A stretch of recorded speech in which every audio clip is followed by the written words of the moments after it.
Is that yummy, Mike? Because I'm coming over to get some. Good morning and welcome to Toronto East York Community Council meeting number 32.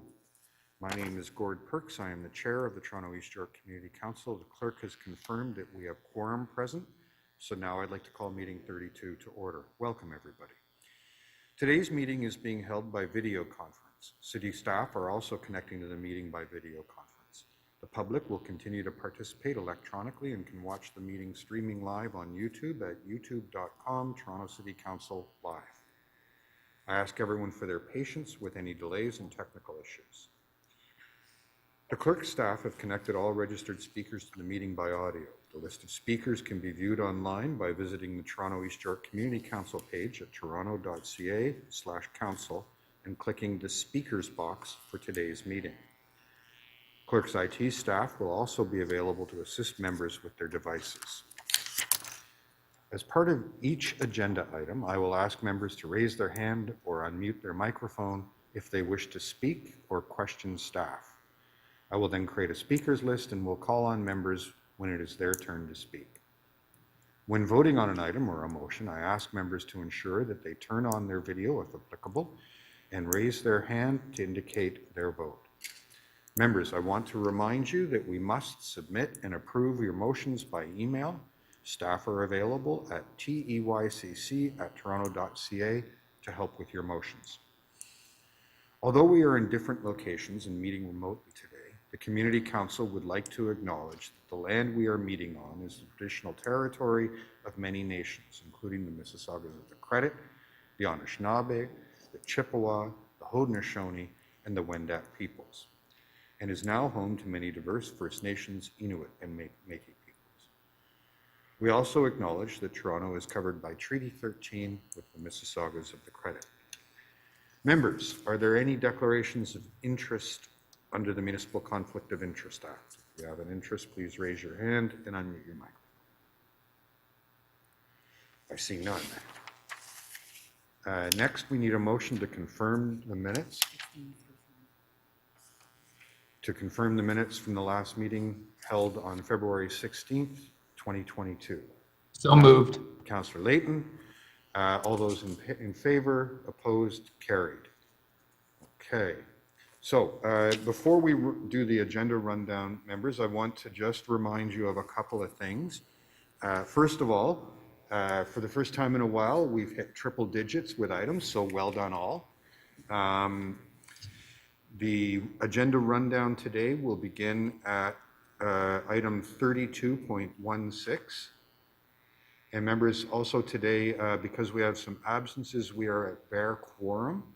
So I'm going to need you all to bolt yourself into your chairs and be available throughout the whole meeting. So, turning first to item TE 32.16, changes to business improvement area boards of management. I'll move that. All in favor, opposed, carried.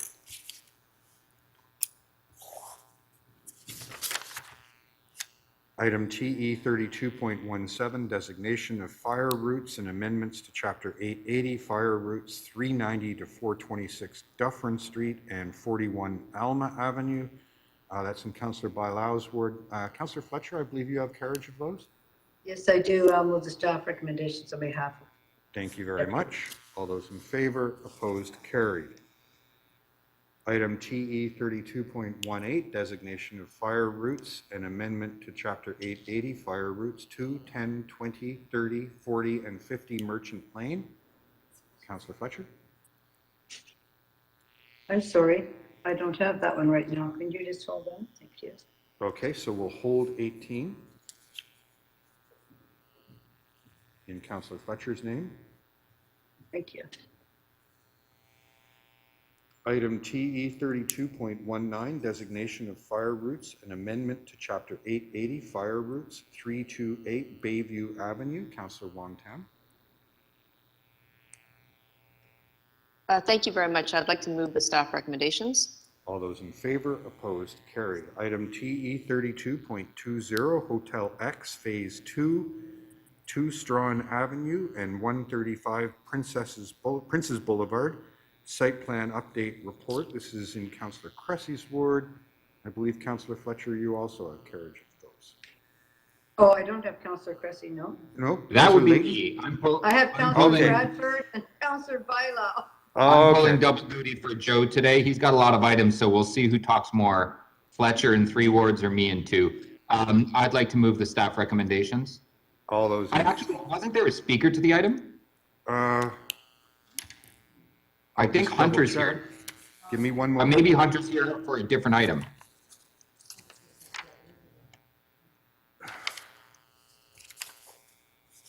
Okay, so Councillor Layton wins the prize for the first person to catch an error of mine. And we will hold that item down for deputation. No, I'm sorry, Mr. Chair. It's a different item. It's TE 32.4 that there's a speaker for, No, not but on you this know item, what? so- You know what? You're right. There is one on 20 as well. Oh, So you may have inadvertently been the first person to capture an error of mine, but you did nevertheless capture an error. clairvoyance.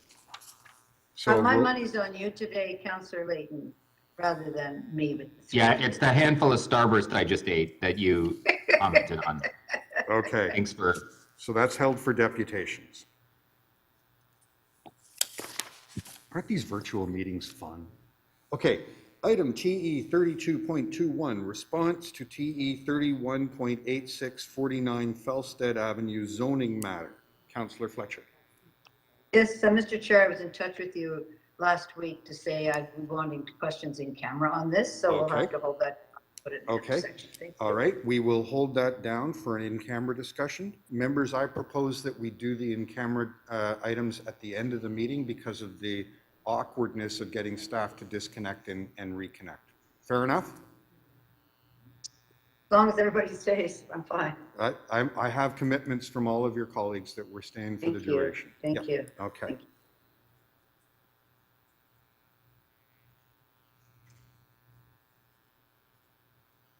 All right. Item TE 32.22, closure of Bremner Boulevard, Toronto Maple Leafs and Toronto Raptor playoff season. Councillor Layton. yes, I'll move the staff recommendation and go Raps go. Go. The same comments are extended to the Leafs. Go team, go. Okay. What about the J? All those in favor? Opposed? Carried. Item TE 32.23, temporary closure Market Street. Councillor Wong Tam. Oh, we have Debs? Yeah, That's right, we okay. have deputations. My fault.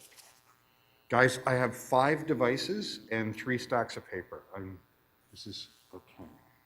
You're just up in the big chair today. I know, right? I feel like I just have to look into the camera and say, engage. Okay. Item TE 32.24, Ontario Line Joint Corridor Early Works Construction and Right-of-Way Permits. Councillor Fletcher? Yes, I'll move the staff recommendations, but I also wanted to thank the transportation team, fantastic transportation team, for a really incredible public meeting, letting everybody know what Metrolinx has applied for, and it's quite something. So this was great work, and we'll follow up after this, but I'll move the recommendations with great thanks. They know who they are. Okay, all those in favor? Opposed? Carried. Do we need to move the supplementary? No.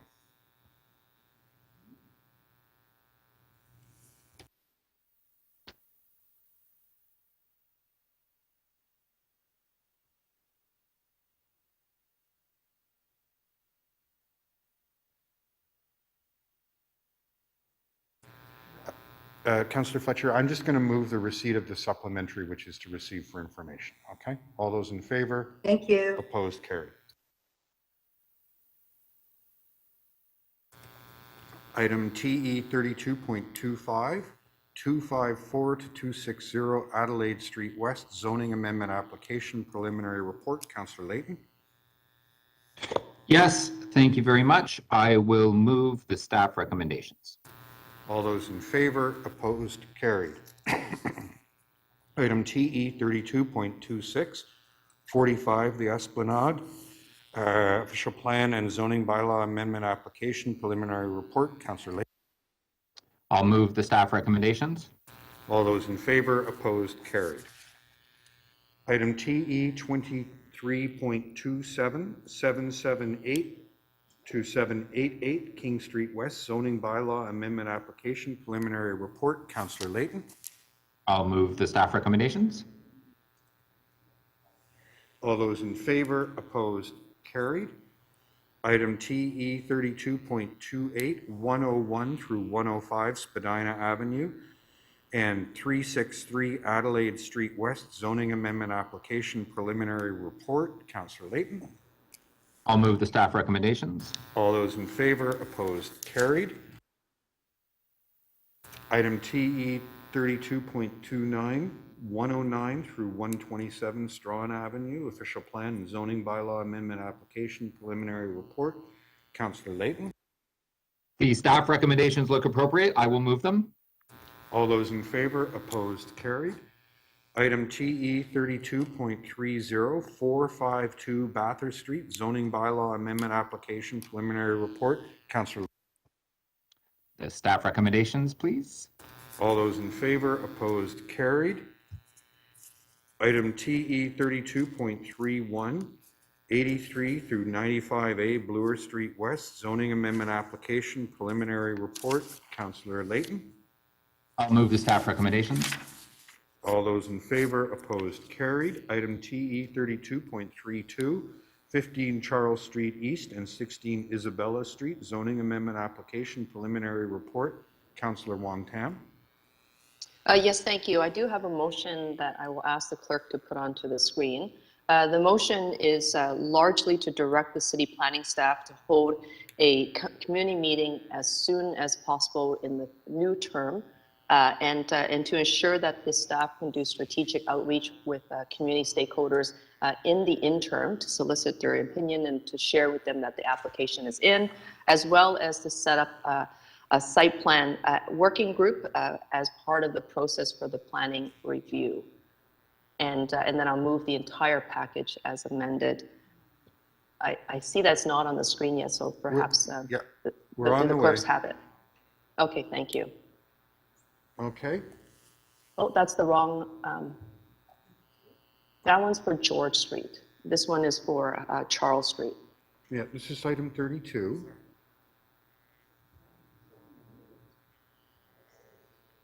Item 32, is that not, sorry, is that?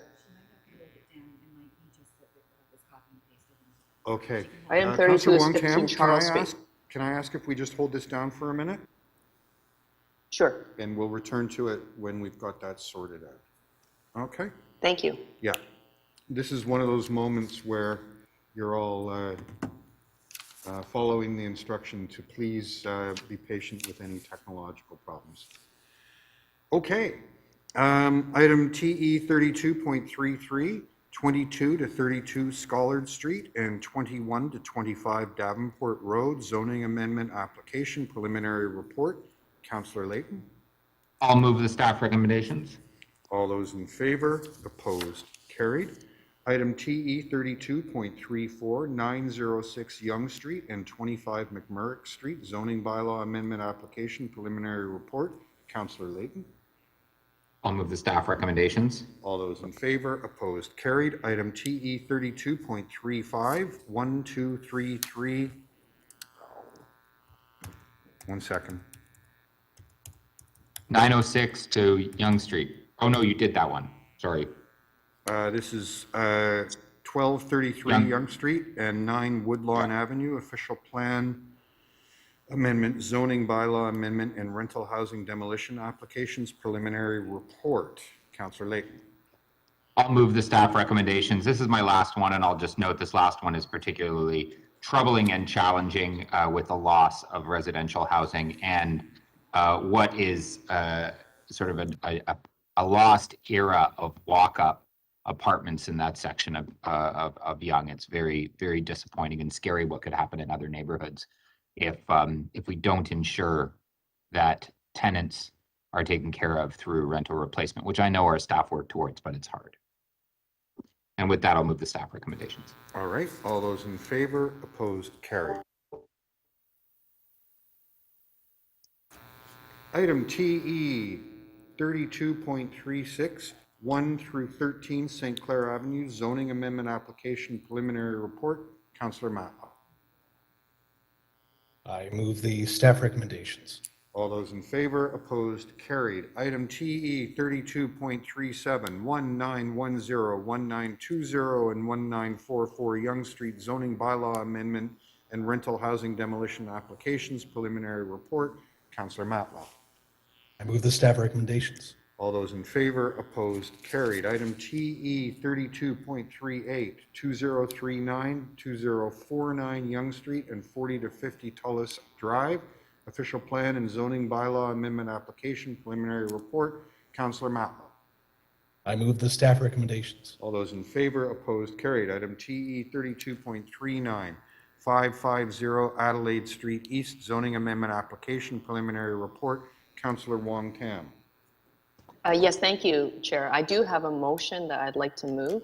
The motion is broken up into three portions. One is to direct city planning staff to have a meeting with the new ward councillor as soon as possible in the new term of council, as well as to direct city planning staff to start engaging immediately with the community stakeholders so that they're aware that this application is in.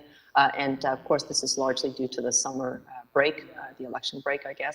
And then three is to direct the city planning staff to ensure that we have a site plan and construction traffic management working group as part of the overall planning application review.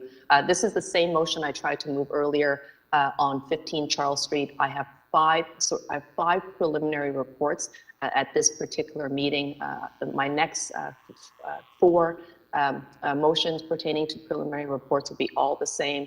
And I just wanted to add one comment. Obviously, this is my last Toronto East Shore Community Council meeting, and I know that there is a lot of there are many development applications being submitted, especially as condo developers are trying to beat the mad rush before the inclusionary zoning kicks in. I am very mindful that it's only fair to the community and as well as to city planning staff and even to the applicant that they work with one councillor from beginning to end so that therefore the councillor will have the benefit of actually having the opportunity to listen to community feedback and to hearing the presentation at the meeting when we're all together or when they're all together. So I just wanted to recognize and to inform everybody that's the purpose of why I'm moving these motions. And hopefully I am doing everyone an honorable thing by making sure that the planning process is going to have, wrapped around integrity from beginning to end. And we have a solid start for the new councillor when he or she takes their office. Thank you very much. Thank you. All those in favor? Opposed? Carried.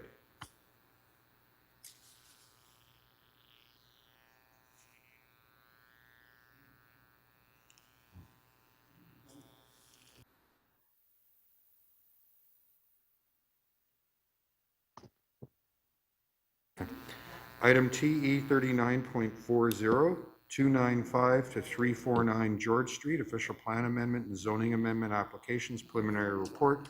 Councillor Wong Tam. Yes, thank you. I won't repeat my speech. I'm just going to move the same motion that I moved earlier and to move the entire staff recommendations as a package as amended. Thank you. Okay, we'll take that as a package. All those in favor, opposed, carried. Item TE 32.41, 10 Huntley Street, official plan amendment and zoning amendment application, preliminary report. Councillor Wong Tam. Yes, thank you. Again, I'll move the same recommendation as I did before previously and to thank the committee for their support.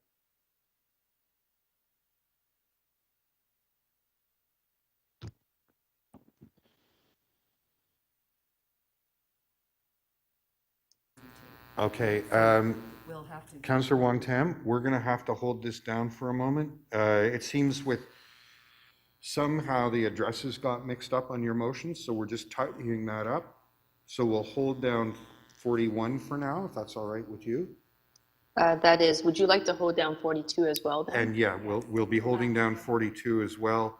So item TE 32.42, which is the Huntley Street Linden Street, Selby Street, official plan and zoning bylaw amendment and rental housing demolition applications is being held while we tidy up those motions. Okay. Okay, thank you. Item TE 32.43, 2721 Danforth Avenue, official plan and zoning bylaw amendment applications preliminary report. This is a Councillor Bradford item, but I believe Councillor Fletcher, you have carriage. Yes, I do, Chair. I'll move the staff recommendations. Thank you. All those in favor, opposed, carried. Item TE 32.44, construction staging area time extension 99 Blue Jay Way, Mercer Street. Councillor Layton. Yes, thank you very much, Mr. Chair. I will pass this or move the staff recommendation. All those in favor, opposed, carried. Item TE 32.45, construction staging area time extension 15 to 35 Mercer Street. Councillor Layton. I'll move the staff recommendations. All those in favor, opposed, carried. Item 32.46, construction staging area 838 to 888 Dupont Street and 1080 Shaw Street. Councillor Layton. So I know my staff are working on a motion for this. However, I can catch it at council. So in the interest of time, I'll move the staff recommendations and I'll amend it at council. That's extraordinarily generous of you. Thank you, Councillor Layton. All those in favor, opposed, carried. Uh-oh. Hang on. Okay. Councillor Wong-Tam, just so you know, item 42, which we held in your name, also has a deputant. So we're going to be holding that for deputations. Okay, thank you very much. Yeah. Item TE 32.47, construction staging area 1365 to 1375 Yonge Street. Councillor Matlow. I move the staff recommendations. Okay, all those in favor, opposed, carried. Item TE 32.48, construction staging area 284 King Street East. Councillor Wong-Tam. Thank you very much. I do have a motion.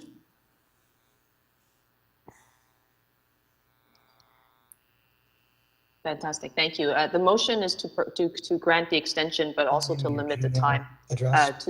I'll use that for. Councillor Joe, Matlow, sorry, your Josh. microphone is on. Thank you. To limit the time extension, but to grant it, we're definitely not interested in granting multi-year road closures in the ward. This will have to come back within 1 year.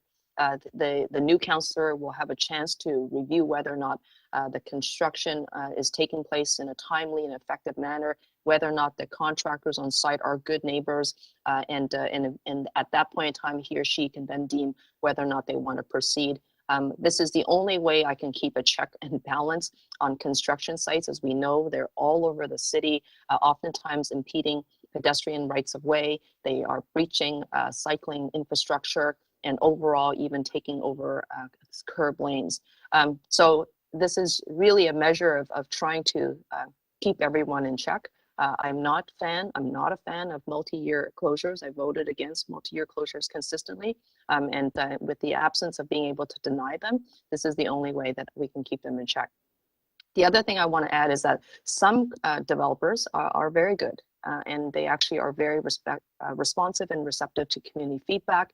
They are very much in tune with the city's objectives to try to adhere to road safety and Vision Zero. So I want the developers who are out there listening to these remarks to recognize that it's not necessarily a judgment call on whether or not their site is effectively run or not, but it's just a matter of making sure that everyone is held to higher public accountability and that we can all adhere to road safety. Thank you very much. Thank you. All those in favor? Opposed? That carries. Item TE 32.49, Construction staging area time extension 6 through 16 Wellesley Street West and 5 through 7 Nicholas Street. Councillor Wong Tam. Thank you very much. I'm moving the same motion as I did previously to grant the extension, but to restrict the time. Instead of a 3-year approval for the road closure, this applicant is getting 1. And as I said earlier, there's some good developers, some not good developers, especially when it comes to construction site management. I will say Center Court is definitely one of the better ones, and that is in particular to this site as well, which is really, really tight and challenging. It has heritage structures on it. They have no opportunity to do the work on site. It has to have road encumbrances, and I just want to flag that it's not an easy site. It's right at the corner of Yonge and Wellesley, and I know everyone is doing the very best that they can, and the community was very supportive of this particular proposal. Thank you. Okay, thank you. All those in favor? Opposed? Carried. Item TE 32.50, construction staging area, time extension, Portland's flood protection, Cherry Street temporary diversion road. Councillor Fletcher. Thank you. I will move the extension on this largest civil works in the whole country, maybe the whole North America, of building a new river. So, and a new Cherry Street. So this is part of it. Thank you, Mr. Chair. Thank you, and congratulations on this really complex project. All those in favor? Opposed? Carried. Item TE 32.51, construction staging area time extension, 462 Eastern Avenue. Councillor Fletcher. Sorry, I'll just hold that for a second. But no, I'll move the staff recommendations, please. Staff recommendations. All those in favor? Opposed? Carried. Item TE 32.52, Portland's flood protection and enabling infrastructure construction staging time extension. Councillor Fletcher.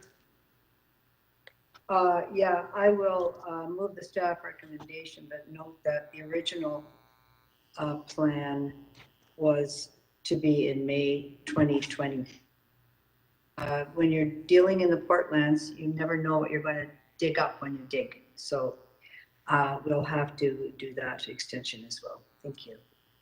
Okay, all those in favor? So this is all the traffic changes, which I want to thank staff because they are wreaking havoc throughout the whole city and down to 1 lane or 2 lanes, no more Gardner. It's quite big. It's also connected to the Gardner takedown. Thank you, Mr. Chair. Thank you. All those in favor? Opposed? Carried. Item TE 32.53, parking amendments, High Park Avenue. I'll move that. All those in favor? Opposed? Carried. Item TE 32.54, parking amendments, Woodfield Road. Councillor Fletcher. Yes, I'll move the staff recommendation to have daytime spots on the west side of Woodfield. And this is such a good news story. Councillor Layton, you're going to love this one because this was a quiet street under our Quiet Street program in 2020. And then it is now a bike lane from Monarch Park, Woodfield Road, all the way to the lakeshore, which your father put in the linear path, Mike. So we're now making sure people can get there safely.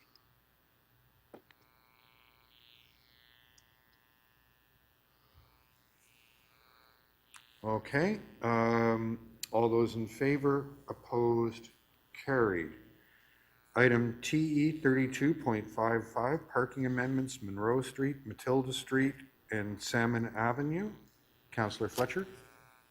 Thank you. All of the staff recommendations, these 3 streets were left out in our omnibus changing to permit parking on all the streets in our wards. Thank you. Thank you. All those in favor? Opposed? Carried. Item 32.56, accessible parking spaces, April 22nd, delegated. Members, I'm going to hold that. There's been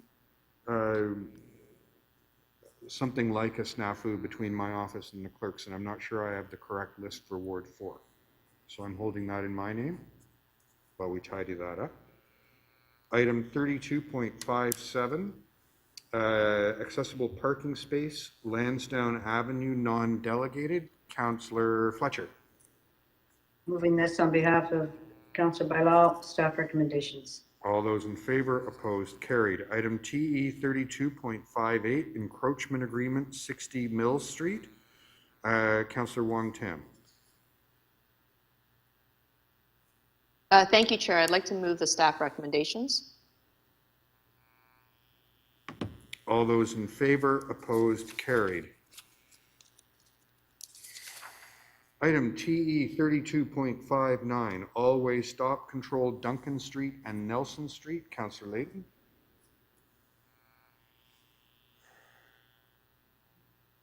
Councillor Layton, your microphone is not on. I'm sorry. I'm looking at a tracking sheet, and I'll move the staff recommendations. All those in favor, opposed, carried. Okay, item TE 32.60, realignment of permit parking area 2 to exclude the development located at 72 Perth Avenue. Councillor Fletcher. Move staff recommendations. All those in favor, opposed, carried. Item TE 32.61, traffic calming, speed humps, Elmsdale Road. Councillor Fletcher. There was 100% support for these, and I'm not moving the staff recommendations. I'm moving the alternate recommendations to approve them. So can we have the motion, please?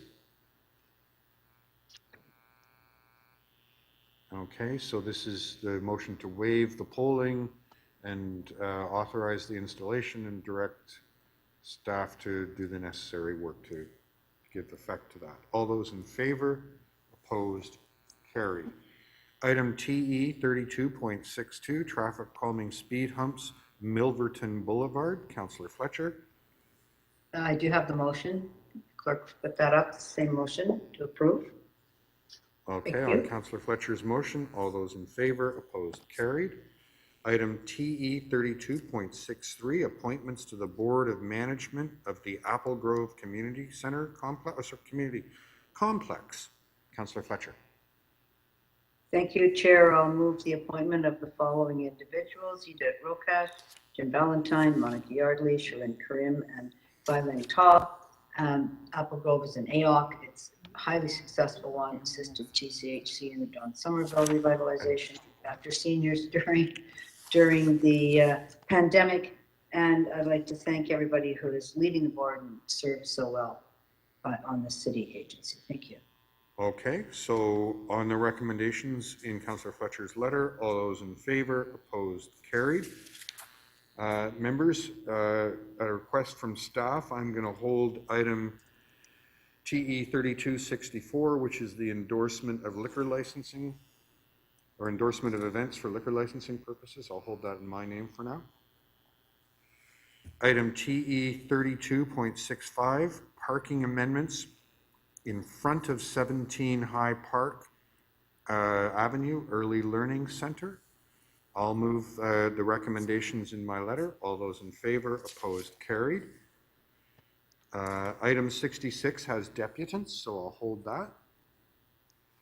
Item TE 32.67, bollard installation, 10 Earls Court Avenue. Councillor Fletcher. Thank you. Move the recommendation to install. All those in favor, opposed, And thank you. carried. Item TE 32.68, speed hump installation on Ford Street. Councillor Fletcher. It gives me great pleasure to put speed humps on Ford Street. Chair. Oh, now. Okay, all those in favor, opposed, carried. Item TE 32.69, speed hump installation on Gordon Street. Councillor Fletcher. Move the recommendations in the Deputy Mayor letter. All those in favor, opposed, carried. Item TE 32.70.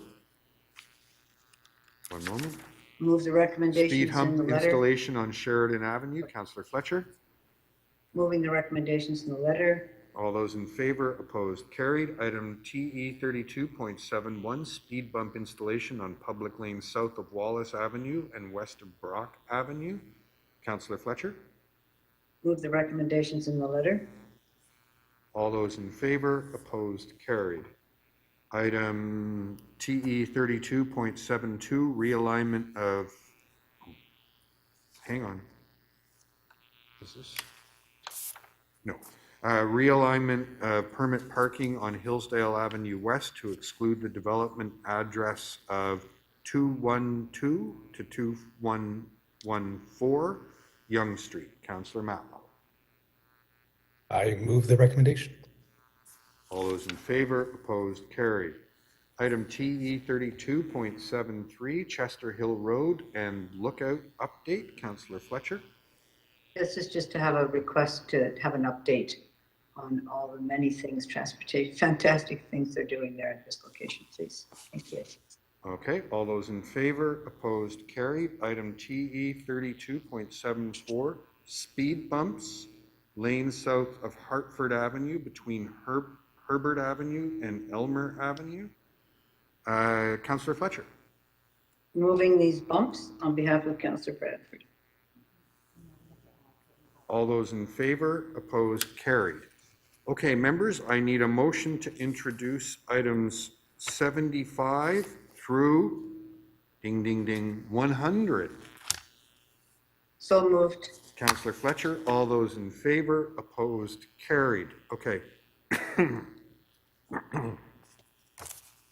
We're past 10 o'clock, so we can go to the timed items on our agenda. Mr. Chair, would you like to do the fire route? Oh, 18. That was. Councillor Fletcher, if I could just ask, I've got 3 people talking to me at once. One moment. I didn't know that. I can't hear them. Sorry.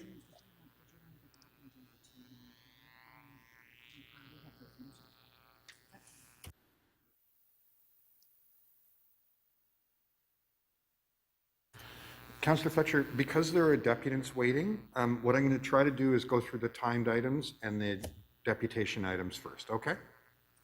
That's fine. I was just trying to clean up the untimed items. No, I appreciate that. I appreciate that. Go right ahead. You're the chair. Do what you'd like.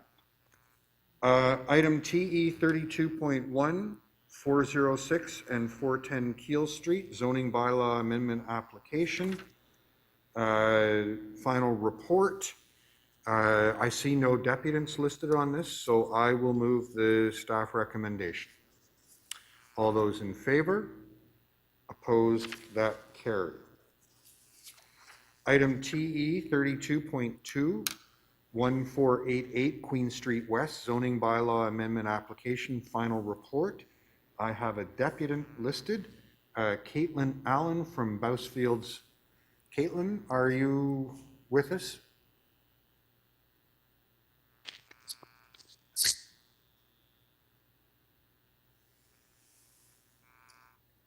Hello, Caitlin. You're currently unmuted.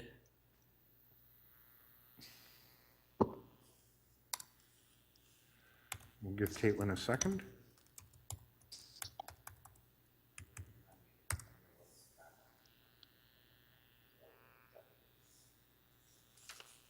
Caitlin Allen, we can. Hi. Oh, there you go. Yes, can you hear me? Yes, I can, Caitlin. Welcome to Toronto East York Community Council. You'll have 5 minutes to address the committee. You can begin as soon as you're ready. Just one moment. I realize I have the YouTube open as well, which is going to cause problems. There we go. Okay. So good morning, Mr. Chair and members of Community Council.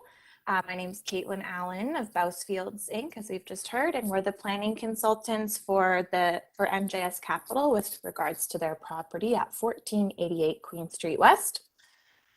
It's currently occupied by a single-story commercial building, and it is proposed to be developed with a 6-story building that includes 29 residential units and 2 commercial units at grade.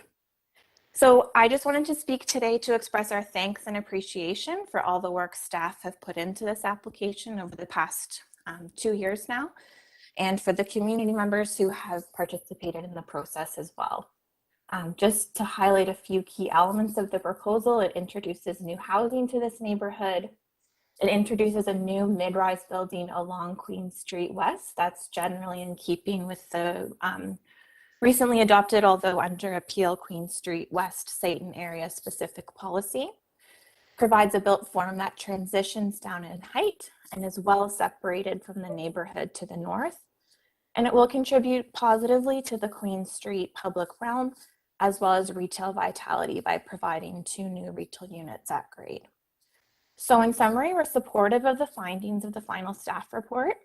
There is one modification to recommendation number 5, which I understand Councillor Perks will be making to clarify the logistics of the withdrawal of my client's appeal of OPA 445. And I'm happy to speak with respect to that if there are any questions, etc.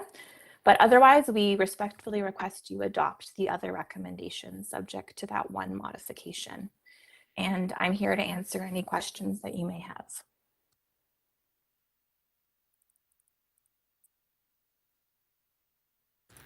Thank you. Are there any questions for the deputant? Okay.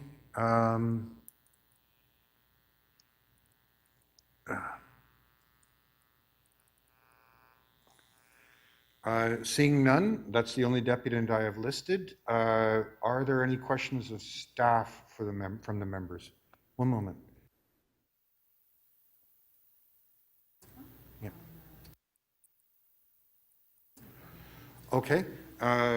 Seeing no questions,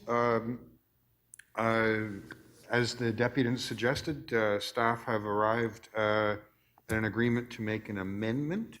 If I could have the amendment put up, please.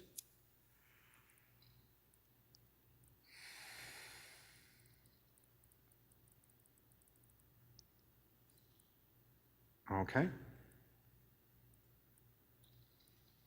Good. So just I'll speak very quickly to this. I just wanted to make one note that will be of interest to particularly Councillor Layton, I believe, and Councillor Bailao if she were here, which is part of the reason this development application went so smoothly is that the developer agreed to adhere to the West Queen West site and area specific plan, which is a really remarkable piece of work that the community planning department did to really continue that spectacular framing of the marvel that is Queen Street West. Okay. With the amendment and the recommendations all as a package, all those in favor, opposed, carried. Item TE 32.3, 181 Sterling Road, Block 4B of 158 Sterling Road, zoning bylaw amendment application, removal of the holding symbol H, final report.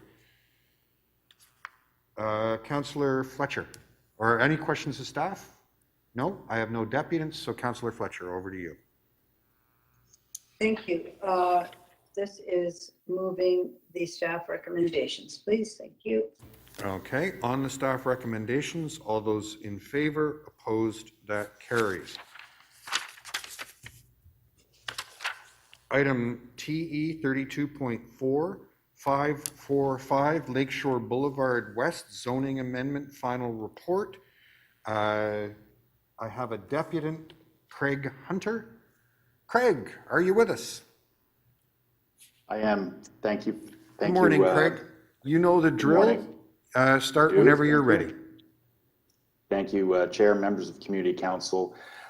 Craig Hunter, we're the planning consultant and applicant on behalf of the owner of 545 Lakeshore Avenue West, which is a Canderel related company, and as many of you may know, is the former Rogers Media site on the southeast corner of Lakeshore Boulevard and Bathurst Street in the Harbourfront community. We're here in support of staff's final report and recommendation and are respectfully requesting your support.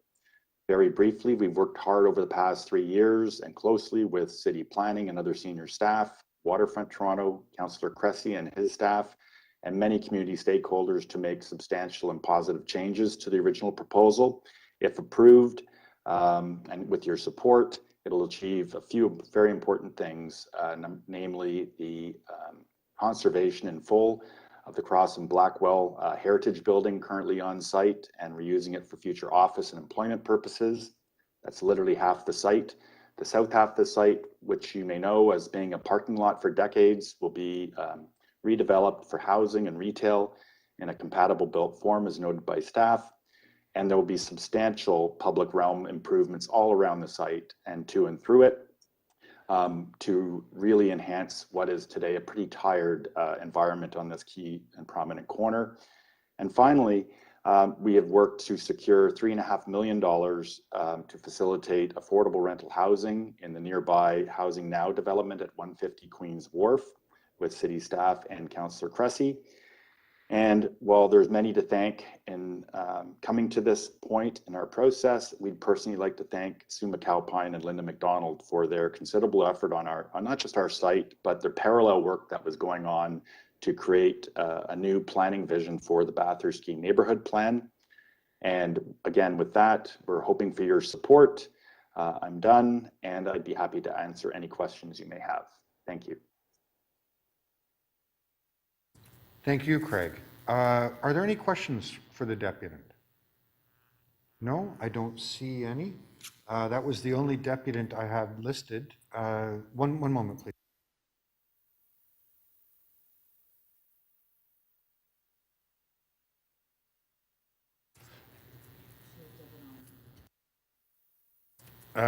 Councillor Fletcher, I need your camera on when we vote, please.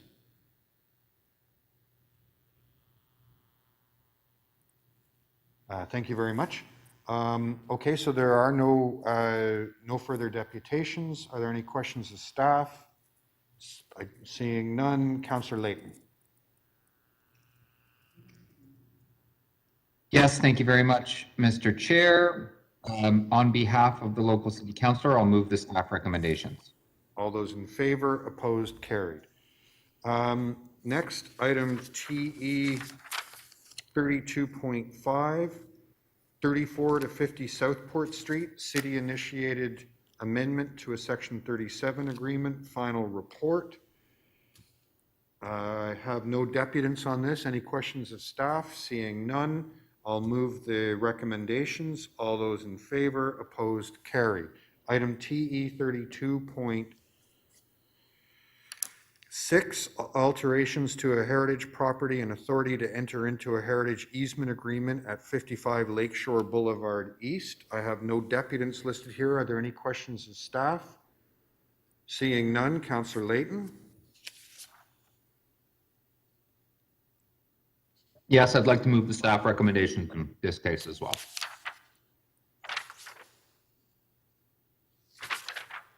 Okay. All those in favor, opposed, carried. Item TE 32.7, alterations to a heritage property designated under Part 5 of the Ontario Heritage Act at 67 Adelaide Street East. We have a deputant, Stephen Teekins. Hi, Stephen. Long time no see. So you have to just put the microphone button on in front of you there, and away you go. You've got 5 minutes whenever you're ready.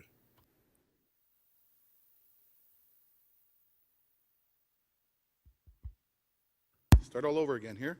Bonjour, Joshko Jeshewang Nabe, Manadonane, this Nakazwab Shishido Dem, Nibising no Dunjaba. I'm happy to share with you my Ojibwe name. My English name is Steve Teekins. I'm the executive director of NamiRes, and it was quite a privilege to be able to give you a salutation in my Ojibwe language. In spite of the genocidal Canadian race-based policies that were put in place to eradicate Indigenous languages, cultures, and more importantly, heritage.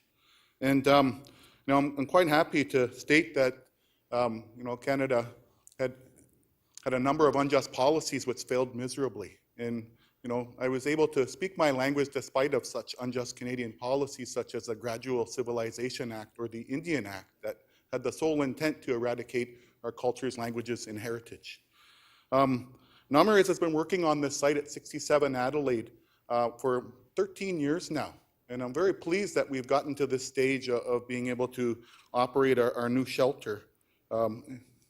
we're not there yet. We need this one final hurdle to get through. But NAMI-RES's committee is ensured to commit that this new shelter site will be a culturally safe space for our staff and clients. And also we want to make sure that while attaining a building design at 67 Adelaide Street East, that the building will achieve net zero emission greenhouse gas, which will help Mother Earth. Cultural safety is an Indigenous context, is a place where one's heritage is respected and people can be comfortable in the skin they are in. Cultural safety is a concept that has evolved as Indigenous people and organizations adopted them to define new approaches to service delivery and community healing. One key aspect of ensuring cultural safety is by transforming the facade of 67 Adelaide Street East into a space that is Indigenous in its appearance, in a manner that respects Indigenous cultural heritage, of which we are experts of in our own right. Some of the residents and staff of NAMI-RES are survivors of residential schools, and the limestone and red bricks at the facade of 67 Adelaide Street East could be triggering for them because they resemble the very institutions that they were forced to attend as children, where they experienced countless harms. By transforming the facade of the building, it'll be more culturally safe and respectful of our heritage, and will not be a potential trigger for clients or staff. NAMI-RES has determined that the building design will contribute to the overall cultural safety for all our staff and residents. Reconciliation is and the Indigenous right to self-determination is recognized by various city policies, and more recently, the reconciliation plan that was just passed by City Council recently. Transforming the facade of 67 Adelaide Street East will decolonize the appearance of the building into one that looks more Indigenous and can be viewed widely as an act of reconciliation. Decolonization is defined as a process of deconstructing colonial ideologies and privilege of Western thought and approaches. On one hand, decolonization involves dismantling structures that perpetuate the status quo and addressing unbalanced power dynamics. In closing, one would think that the City of Toronto, being as multicultural as it is, would embrace a building that reflects Indigenous culture in the name of reconciliation, since there are so few of them in this city. As demonstrated by the number of letters of support that were shared for the Heritage Preservation Board, I believe there was 14 of them, from Indigenous service providers and allies that support our Indigenous design of this building, there's clearly a demonstration of Indigenous support for this Indigenous self-determined building design. In closing, I would like to urge the City of Toronto East York Community Council to adopt the staff recommendations without any amendments, so we can proceed to be able to get to the next stage of operating our new shelter. Miigwech. Thank you, Stephen. Are there any questions for Stephen? I don't see any. Stephen, thank you so much for sharing that with us today. Have a great day. Okay. That was the only deputation I had listed on the item. Are there any questions of staff?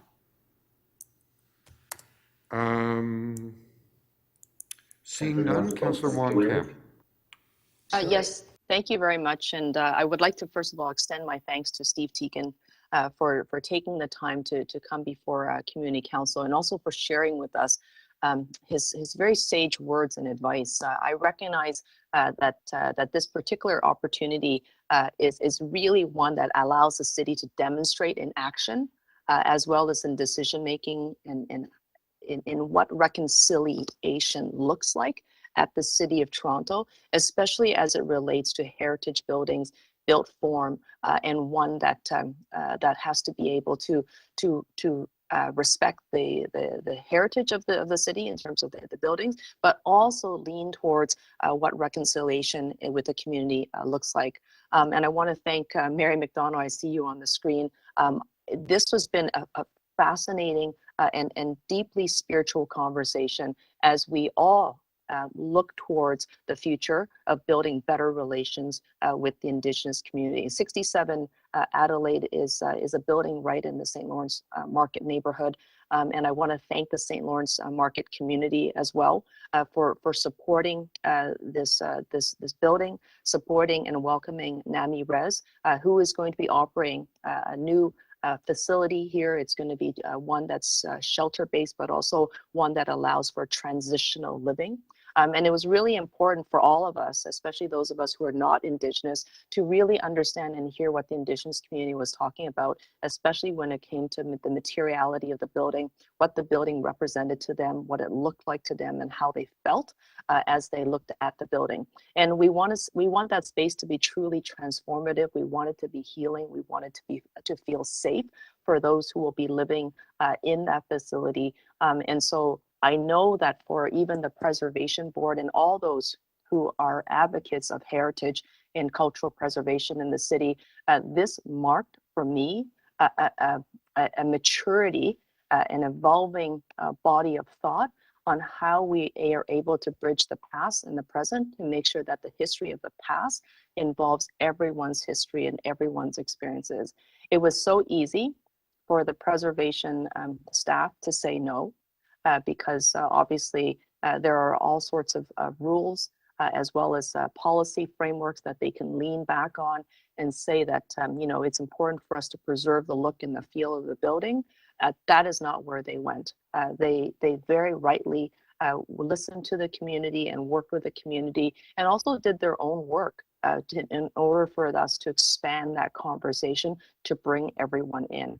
And I'm just really proud of how the conversation unfolded and where we all landed with this report. And I want to thank the Preservation Board for adopting the staff recommendation. I want to thank the staff, and in particular, Mary McDonald and her team, for really listening and being a part of this process, which was so collaborative. And I want to thank the St. Lawrence neighborhood for also joining us on this intellectual but also spiritual journey. And of course, to thank the Indigenous community for having the patience to be with us through this, but also being able to let us have the time to grow and mature into the conversation. I really hope that this is going to be the first of many conversations, especially when it comes to heritage protection and preservation in our city. I've sat on the Preservation Board for 8 years. It's one of the highlights of my time at City Council. I've been a huge advocate for heritage and cultural preservation, but through that period of time, I've also learned, and I've also started to evolve my own thinking that it has to go much more and beyond just the built form, and it has to go beyond what we see as sort of colonial heritage that needs preservation. It's all cultural, natural preservation, and of course it's built form preservation, but also being mindful that we do it with a lens that brings people in, and that all cultures, all histories are to be respected. So thank you very much, Mr. Chair, moving the staff recommendations, moving the recommendations to the Preservation Board, and again, thank you to Steve for taking the time to join us. Thank you. Any questions of the mover? Anyone else wish to speak? No? Members, can I suggest we record this vote? I think it's an important one, and I want it on the record how we all voted. So all those in favor, Councillor Fletcher, Councillor Wong Tam, Councillor Layton, Councillor Matlow, Councillor Perks. So that's unanimous. Okay.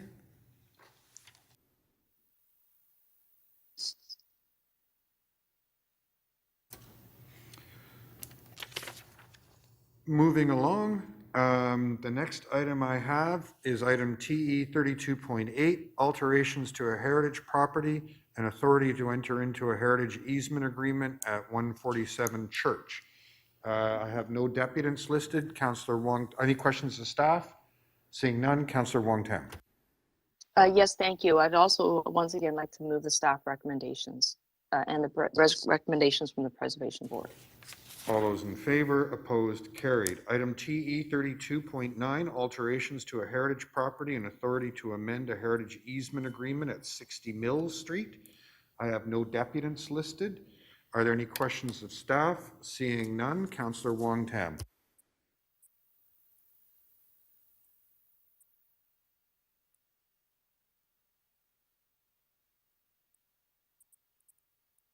I'm sorry, Councillor Wong-Tam, your microphone isn't on.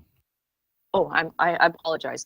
My screen just suddenly went blank, and I have to boot it back up in order to give you my direction. So if you can just hang on to that, I'll be right back.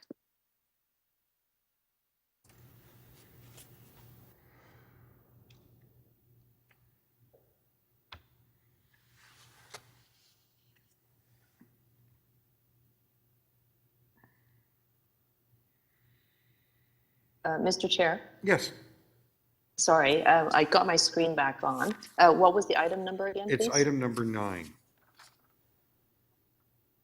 Or did we just do 9? No. This is item 9, which is 60 Mill Street. Oh, yes, sorry about that. Yes, I'd like to move the recommendations in the staff report.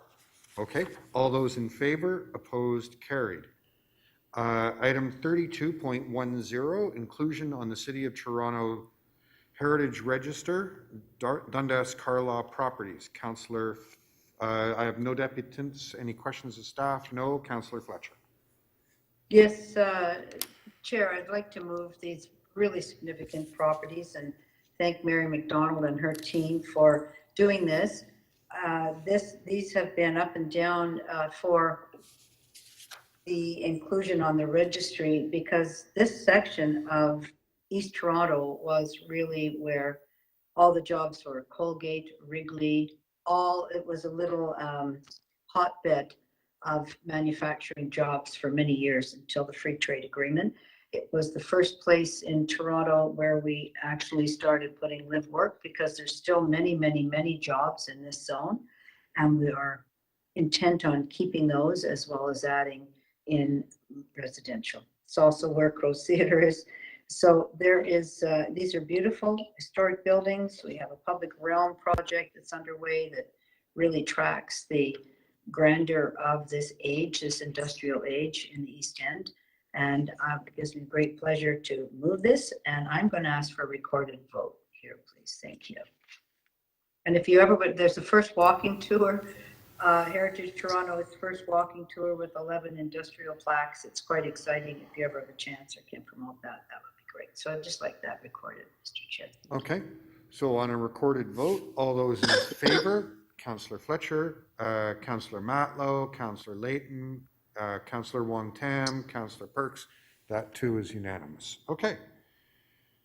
The next item is TE 32.11. 102 Berkeley Street, zoning amendment application, request for direction report. I do not have any deputants. Are there questions of staff? Seeing none, Councillor Wong-Tam. Yes, I'd like to move the staff recommendations, please. All those in favor, opposed, carried. Item TE 32.12, 137 through 149 Church Street, zoning amendment application, request for direction report. I have no deputants. Are there questions of staff? Seeing none. Councillor Layton, I need your camera on if you're going to vote.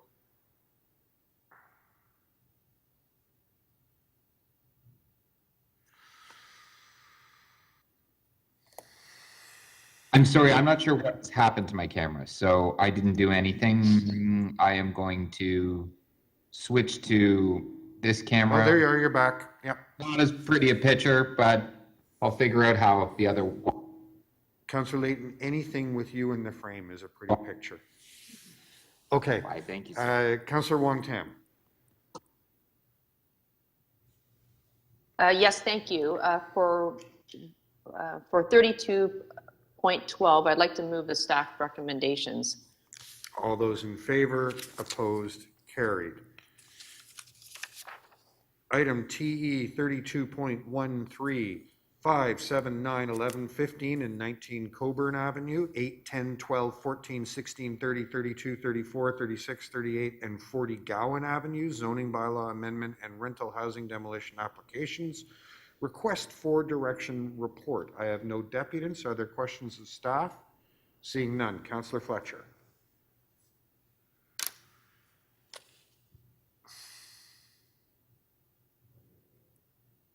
Councillor Fletcher, your microphone is not on. I am so sorry, Mr. Chair. This is a difficult one. It's one of those ones where the developer just ran off to the OLT without properly having a good conversation. There are some rental. It's one of the ones where somebody assembled a whole number of properties, came in, et cetera, et cetera. So I've been asking for affordable housing here, rental replacement here, a larger park, many other things. These conversations will have to continue at the OLT. And I note that until we sort out all the rental replacement, of which there's no doubt some, that this project will be very hard to proceed. Thank you, Mr. Chair. Thank you. All those in favor? Oh, Councillor Matlow, I'm sorry we've lost you, and I need you for quorum. Councillor Matlow. There is. I'm very sorry, members. Today we're at bare quorum. If we're going to need breaks to, because we're human beings, let me know in advance so we can all take a break together. Otherwise, I need you to keep your cameras on. So on item 13, all those in favor, opposed, carried. Item TE 32.14, front yard parking appeal, 624 Davenport Road. I have no deputants listed. Are there questions of staff? Oh, seeing none. Councillor Matlow? I'm moving to defer it for one cycle. Okay. On the motion to defer, all those in favor, opposed, carried. Item 32.15, request for fence exemption side or rear yard 5 Shorncliffe Avenue. I have a deputant listed, Neil Fitzpatrick. Yes? Oh, okay, okay. Members, you know what? The clerk has just pointed out that we're being far more efficient than expected. So that item is timed for 1:30. You're so good, Chair. Look at you. No, it's not me, it's you guys. It's all you guys. I'm just following along. So we will hold item 15 until 1:30. Sorry about that, Councillor Matlow. That's my error. And I believe the next, we had a couple that we can clean up, right? If I recall. Or do we have another one with Debs? 23. There we go. We'll go to item 23. Item TE 32.23, temporary street closure at Market Street. The first deputant I have listed is Al Smith. Al, are you with us?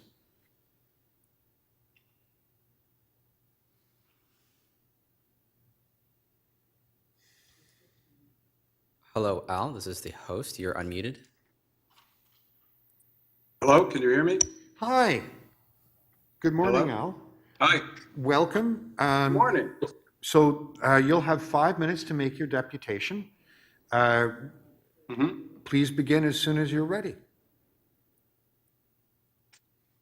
Thank you. And thank you, Community Council members. I'm Al Smith, Executive Director with the St. Lawrence Market Neighborhood BIA. Market Street, which has been completed as the first shared street in Toronto since 2014, has the opportunity to help change the nature of Toronto streets moving forward and aid in the economic recovery of the St. Lawrence Market neighborhood and Old Town Toronto following the ravages of the last 2 years of the pandemic. For the last 8 years, discussions have ensued on the permanent closure and pedestrianization of Market streets to stimulate growth, traffic, and business to the market and restaurants along the street, as well as giving the best possible experience for the city. With the upcoming completion of the North Market and a proposed library to the south, the time is now to pilot a 4-month seasonal closure from June to September to better study the concept and aid in the area recovery. We have suggested a compromise time period of 4 months rather than a year for this initiative after consultation with the community. Now, placemaking has become a much larger and integral initiative within the city and has identified the need to create more public space. The market again can become central and an integral opportunity to showcase its role as the early adopter and champion for renewal, urban regeneration, and placemaking. There has been more focus on pedestrianization and cycling, indicating a change in habits of the public, how they move, and how they shop. As for closing the street, we have seen how successful the mayor's Active TO and Cafe TO has been, and before the pandemic, the Open Streets program. None were attached to festivals. There is simply a hunger for further public spaces to be used within the city. Market Street would be a draw to those with families, young children, and seniors. Creating new shopping patterns are essential, and growing untapped demographics can only enhance the shopping experience. And in lieu of further waves of COVID, this is a forward-looking alternative to sharing our public spaces in safety for visitors and entire families as they make use of their outdoor living rooms. There have been numerous success stories of closing streets, such as in Montreal and Vancouver, and we are looking to emulate them. Now, online shopping is becoming more prevalent, particularly with younger generations, which give them less impetus to engage and shop in person. With so many options, we must look to capture and entice our population and encourage people to stay and shop. With 30,000 new residents in the area and 1,300 businesses within walking distance of Market Street, there is more than enough critical mass locally to support the Market Street closure. The market and area is also a regional draw. While the street might indeed lose some summer parking spots, it is supported by its network of parking lots. Short-term parking for quick shopping and accessibility is still available, with over 6,000 spots within a 10-minute walk and nearly 3,000 spots within a 3-minute walk, including 2 large lots at the bottom of Market Street. Parking on the street is not significant in relation to the neighborhood inventory. Accessibility still needs to be a major initiative moving forward. Pre-COVID, there was little concern as all entrances on Market Street are accessible, and this is still the case. Further programs have been implemented since the pandemic, including curbside pickup and loading options. The BIA is committed to working with the market and the community to facilitate any new or separate options to help this continue. In 2021, the BIA initiated a pilot project which closed the streets for 2 consecutive weekends in August. The informal online survey results were overwhelming. 94% supported a full summer closure for 2022. The loss of parking on Market Street would not deter over 70% from shopping there again.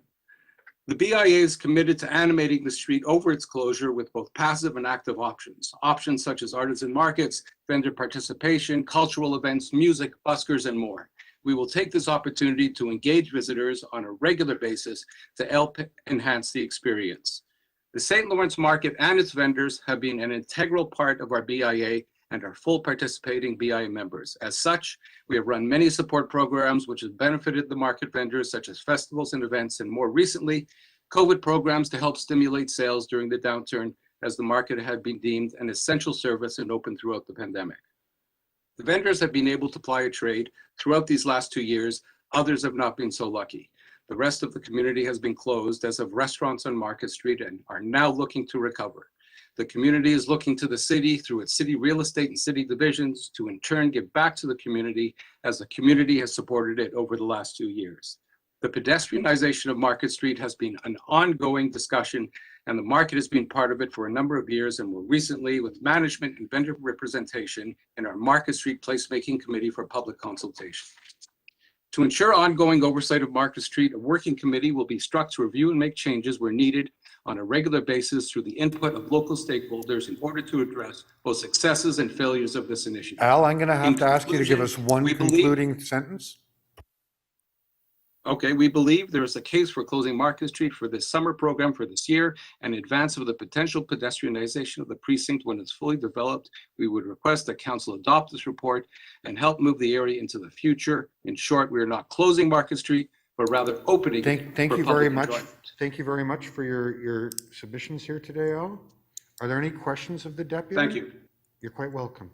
Are there any questions for the deputy? No, seeing none. Al, thank you so much. The next deputant I have listed is Simon Miles. Simon, are you with us? No? Simon is not present. The next deputant we have listed is Marlene Cook. Marlene? Yes, I'm here. Good morning, Marlene. Welcome to Toronto East York Community Council. You'll have 5 minutes to address the committee. You can start as soon as you're ready. Okay, good morning, Mr. Chair and the other members of Community Council. My name is Marlene Cook and I operated the Sunday Antique Market for, it's going to be 31 years at the St. Lawrence Market, originally at the St. Lawrence North Market and now presently at 125 the Esplanade in the temporary tent. I'm going to change. I don't have a prepared talk like Mr. Smith does because I just found out about this meeting yesterday. I've ran in my past different street events, but the thing that we have to consider, one thing I will agree with Mr. Smith is, yes, COVID has ravaged businesses. It has ravaged the South Market business and definitely my business. The past 2 years, I was only open 3 months and we've reopened last month. And we did have this pilot project last year, and I am totally against this pilot project. You will be hearing from people in the South Market how much it will impede our business. Road closures are not great. With COVID, we are just trying to get ourselves together and get back on our feet. I represent 60 independent vendors at the antique market. And also the South Market will speak for itself of how many people they represent. Market Street is a 1-block area, which is used to access both of our markets, which is used for our customers to score good parking spaces, which is minimal. But also the pilot project last year was just picnic tables that were moved to the center of the street where people could have sat at previously. The idea that it's going to happen this year for 4 full months when we're trying to get back on our feet during COVID will deter people. It will not bring people. It did not bring people last time. It will not bring people this time. I'm just begging people, please. A really nice time to have this is when the new market opens. It can go out with a boom next year. You can animate the space. Just let us try to get our business back this year. It's going to be hard for our dealers to unload, to have free reign to drive through the streets. Customers, when they hear there's any road closure, you hear in the news how people don't want to come back to the downtown core. Another thing I do agree with Mr. Smith is people are shopping online. They're used to shopping online, even for groceries, antiques, eBay, whatever. We have to draw those people back to the downtown core, and to draw them back is not with a road closure. I don't know, I can just leave you with this. With that 4-month closure, I don't even know if I can sustain to be open with this. And we are the 2 stakeholders that are the ones that are going to be impacted. We were not really consulted on this. The people in these surveys were people on Instagram, Facebook. We are the people that are going to be there, that are businesses and are people that rely on weekly income to keep their families alive. Here are the people that are impacted by this road closure. Now is not the time. Next year would be the time for this. I beg you all to consider my words. Please don't do this to us this year. Thank you very much for listening. Thank you, Marlon. Are there any questions? No, seeing none. Marlon, thank you for being with us here today. The next deputant I have is Robert Biancolin. Robert, are you here?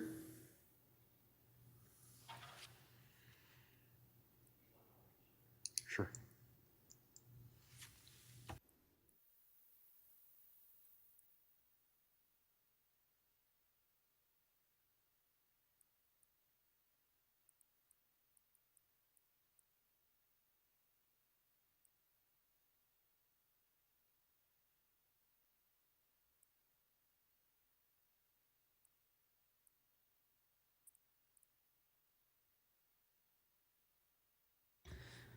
Hello, this is the host to call in user 416 543. If you could please let us know if you are a registered speaker on an item.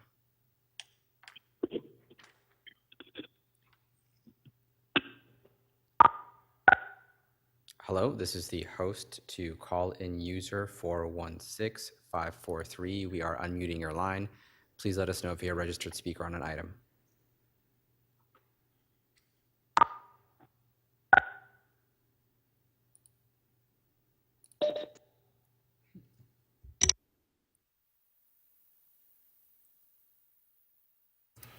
Okay, doesn't seem that Robert is present.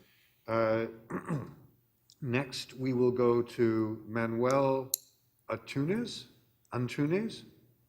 Manuel?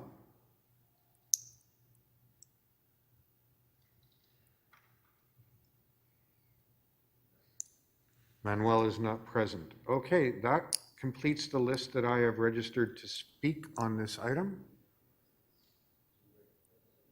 Oh, we have a late registration, Stuart Linton.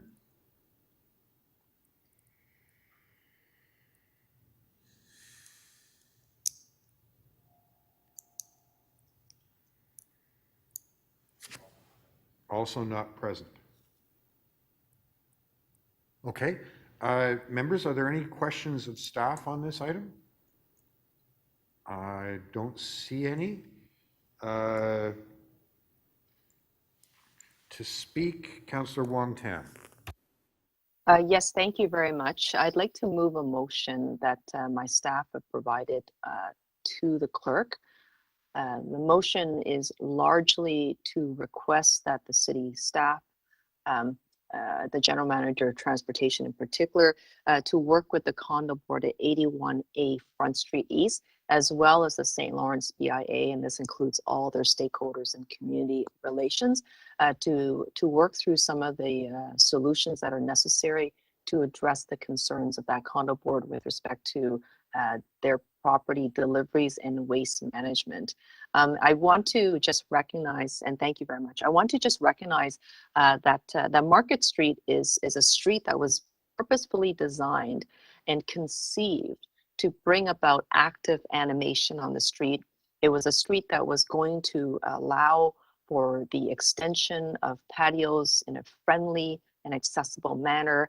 It's a really short street for those who know it, and it's a beautiful street with interlocking pavers, with elegant bollards, and of course it actually just faces the edge of the St. Lawrence Market South building. So really it's in so many ways, it's wrapped with a street wall that has beautiful, elegant heritage structures on both sides, the east and west side. And it really is a street that has design vocabulary that lends to the activation of community activities, and it invites people to linger Councillor Wong Tam, I'm very sorry to interrupt.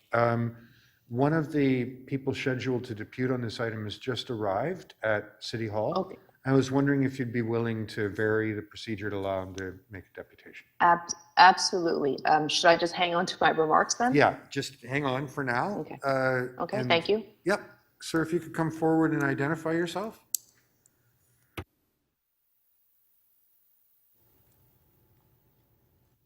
Do I speak from here?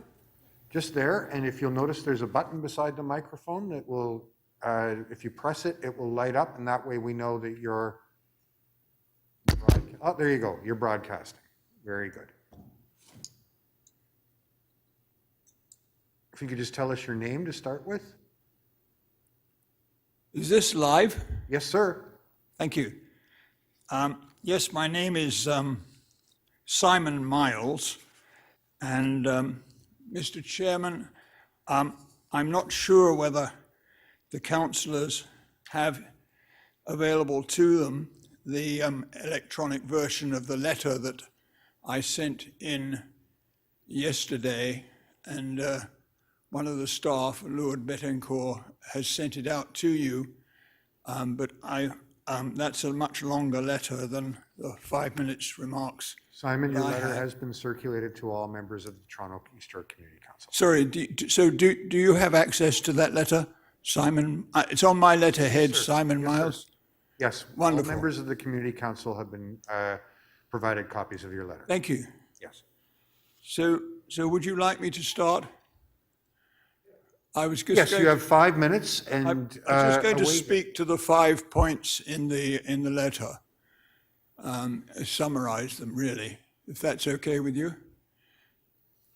Yes. Wonderful. All right.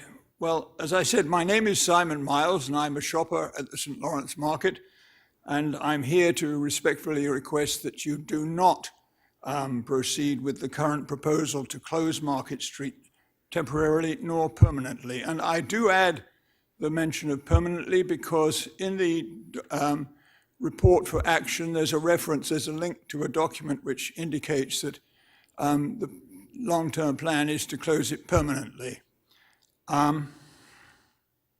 My letter raises 5 points for your consideration, and my first consideration relates to the credibility of the survey and its results, which this survey was cited as the rationale for the closure.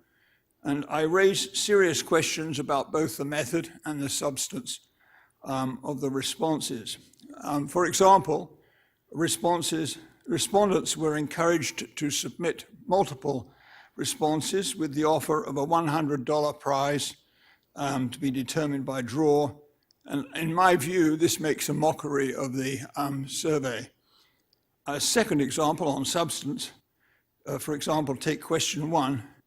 Is it really credible that 94% of respondents would state that pedestrianized streets play an important or somewhat important part in planning their day? How many pedestrianized streets are there in Toronto that generate such early morning thoughts? Frankly, I can't name any. So in short, the data behind the rationale are highly questionable, and we should discard the survey. My second consideration relates to the importance of Market Street remaining open to vehicles for easy access to and egress from the market. The most valuable market customer is the one who buys the bulk of their food there. Many of them arrive by car once or twice a week. On a typical weekend, I carry out about 52 pounds of groceries. Thus, I have an interest in parking as close as possible to the market. Market Street is ideal. Yet getting a parking spot there is like winning the lottery. But trying one's luck is part of the fun of shopping at the market, and we should make shopping fun. And on this point, don't forget the handicapped, the Toronto Fire Service, and the ambulances.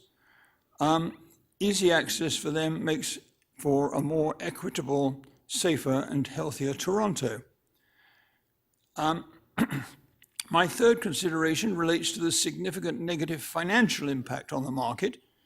And on a typical weekend, I spend $225 at market over 2 hours. So that's about $112 per hour of parking time.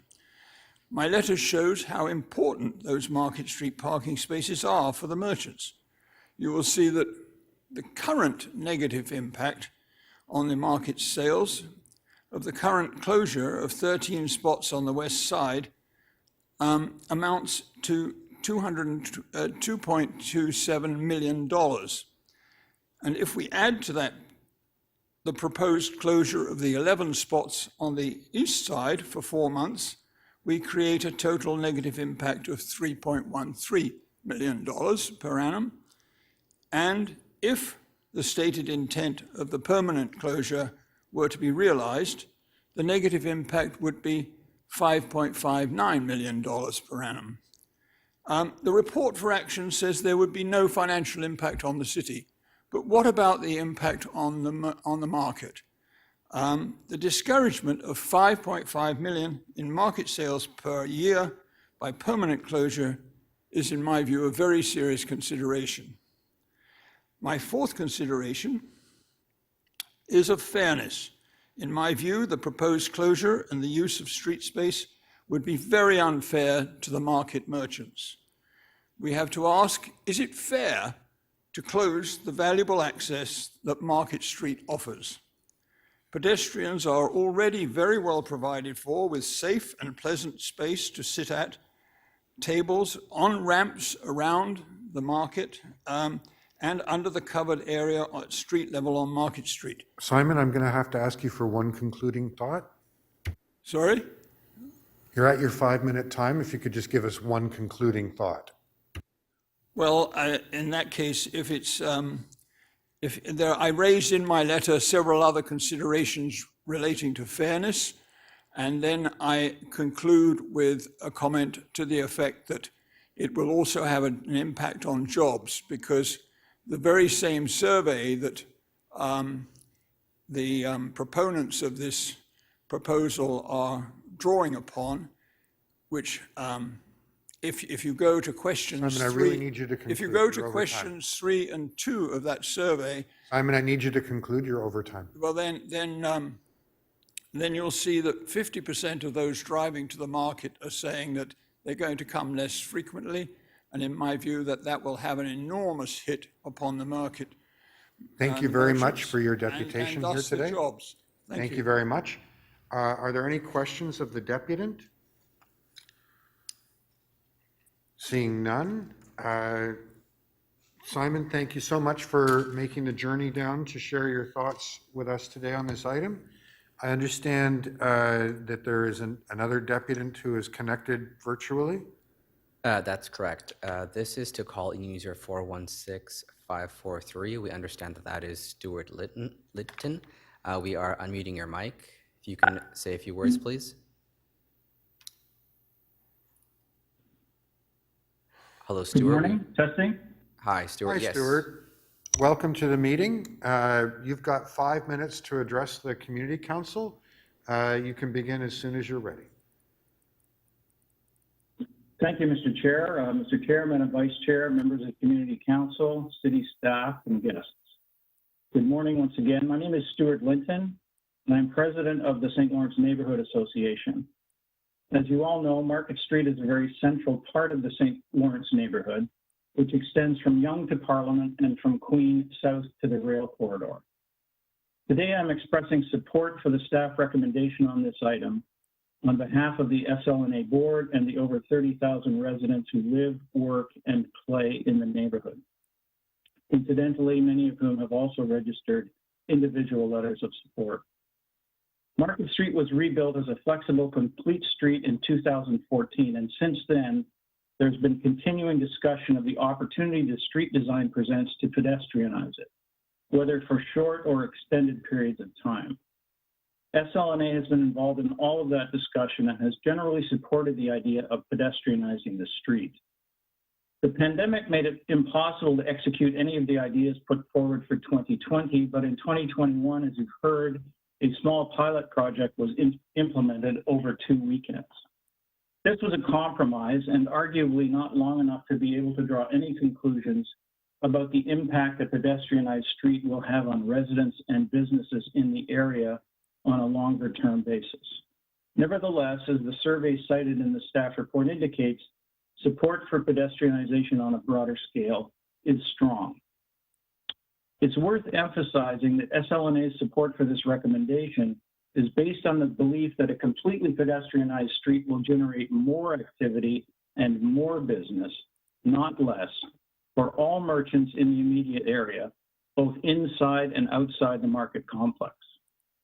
It's also important to acknowledge during this period of recovery from the huge toll imposed by the pandemic on almost all businesses, that the merchants inside the market have been able to stay open for the most part throughout its most restrictive periods, an advantage not available to very many other businesses in the immediate area. It's also important to acknowledge that support for this extended pilot is not universal. There are objections, and you have heard some today. This is not unexpected. There were similar objections to closing the street for only 2 weekends last year as well. The working group committee has discussed, and for its part, SLNA is committed to ensuring that all legitimate concerns are addressed so that the experience can be uniformly positive for residents, visitors, and businesses alike. Opening Market Street for pedestrians only for an extended period of time is necessary to demonstrate proof of concept that an animated pedestrianized Market Street will make a positive contribution to life and work in the neighborhood. On that basis, SLNA reiterates its support for this recommendation and encourages Community Council's approval. Thank you for your attention. If I could just take one more moment, I'd just like to acknowledge publicly our thanks to both Councillors Wong Tam and Cressy for their tireless work in the neighborhood over the last number of years, and wish them both the best of luck in their future endeavors. Thank you very much. Thank you. Are there any questions for the deputant? Members, if I could just ask for your patience for 1 minute. Councillor Wong Tam, I have to chat with you about something.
Okay.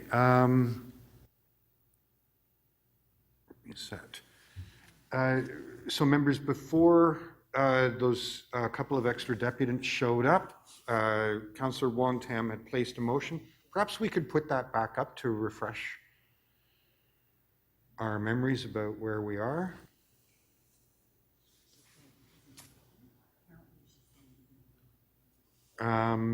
Okay. So there, thank you. Councillor Wong Tam, you have the floor again if you want to add some remarks. Yes, I do. And thank you very much, Chair, for allowing that motion to be shown onto the screen again.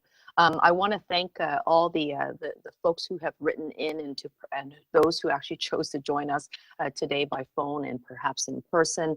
Your contributions are highly valued. And of course, the conversation for Market Street and the economic vitality of the St. Lawrence Market continues beyond this one particular item that's before Community Council today. I want to be able to sort of maybe set the stage for the conversation in a different manner.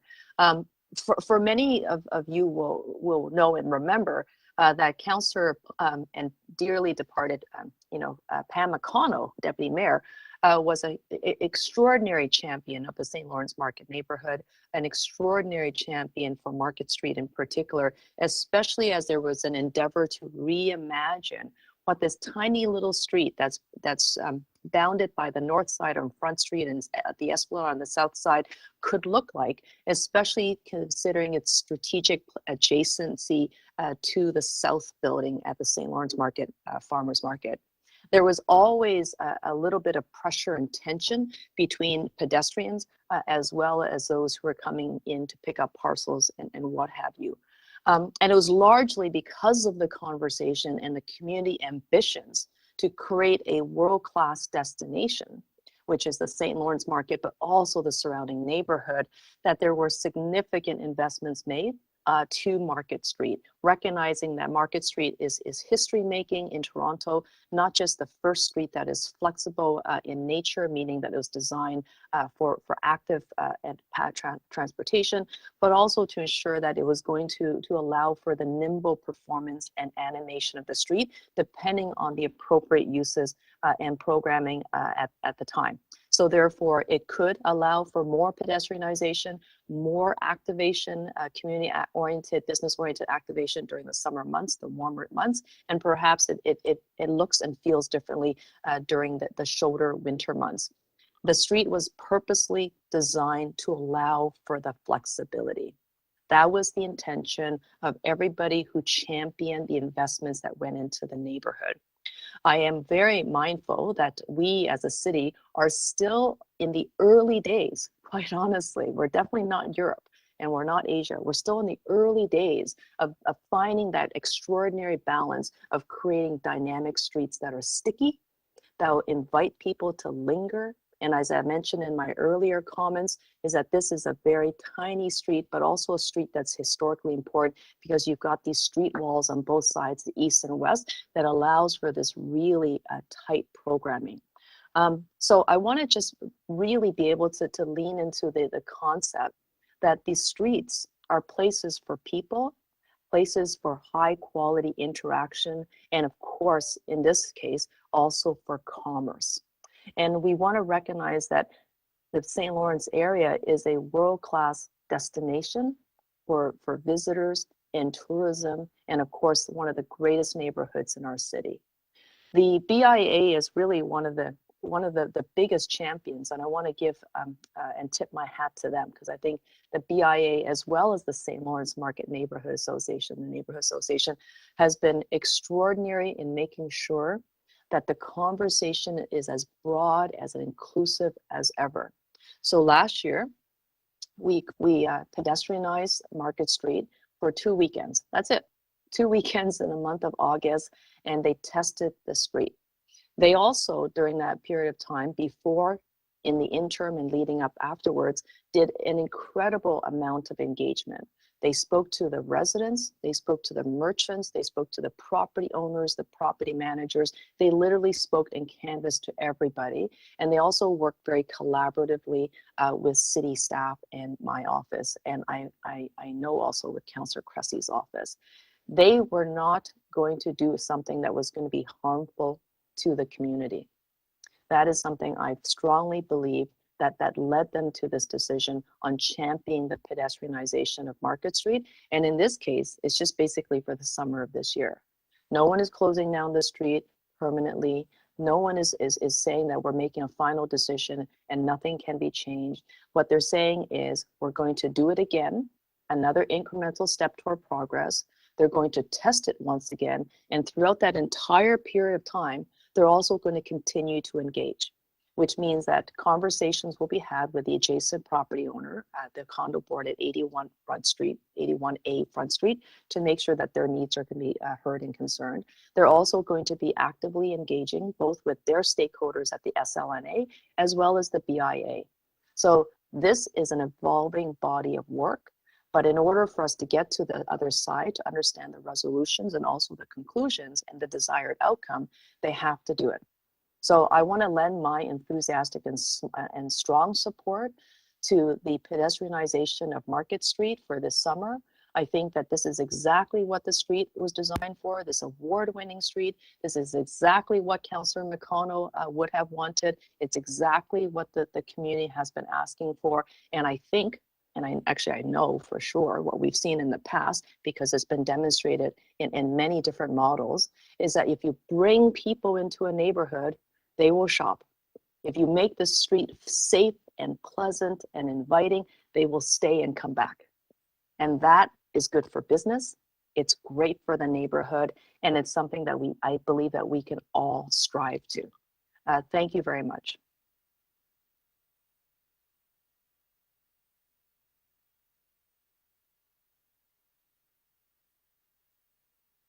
I think we lost our chair.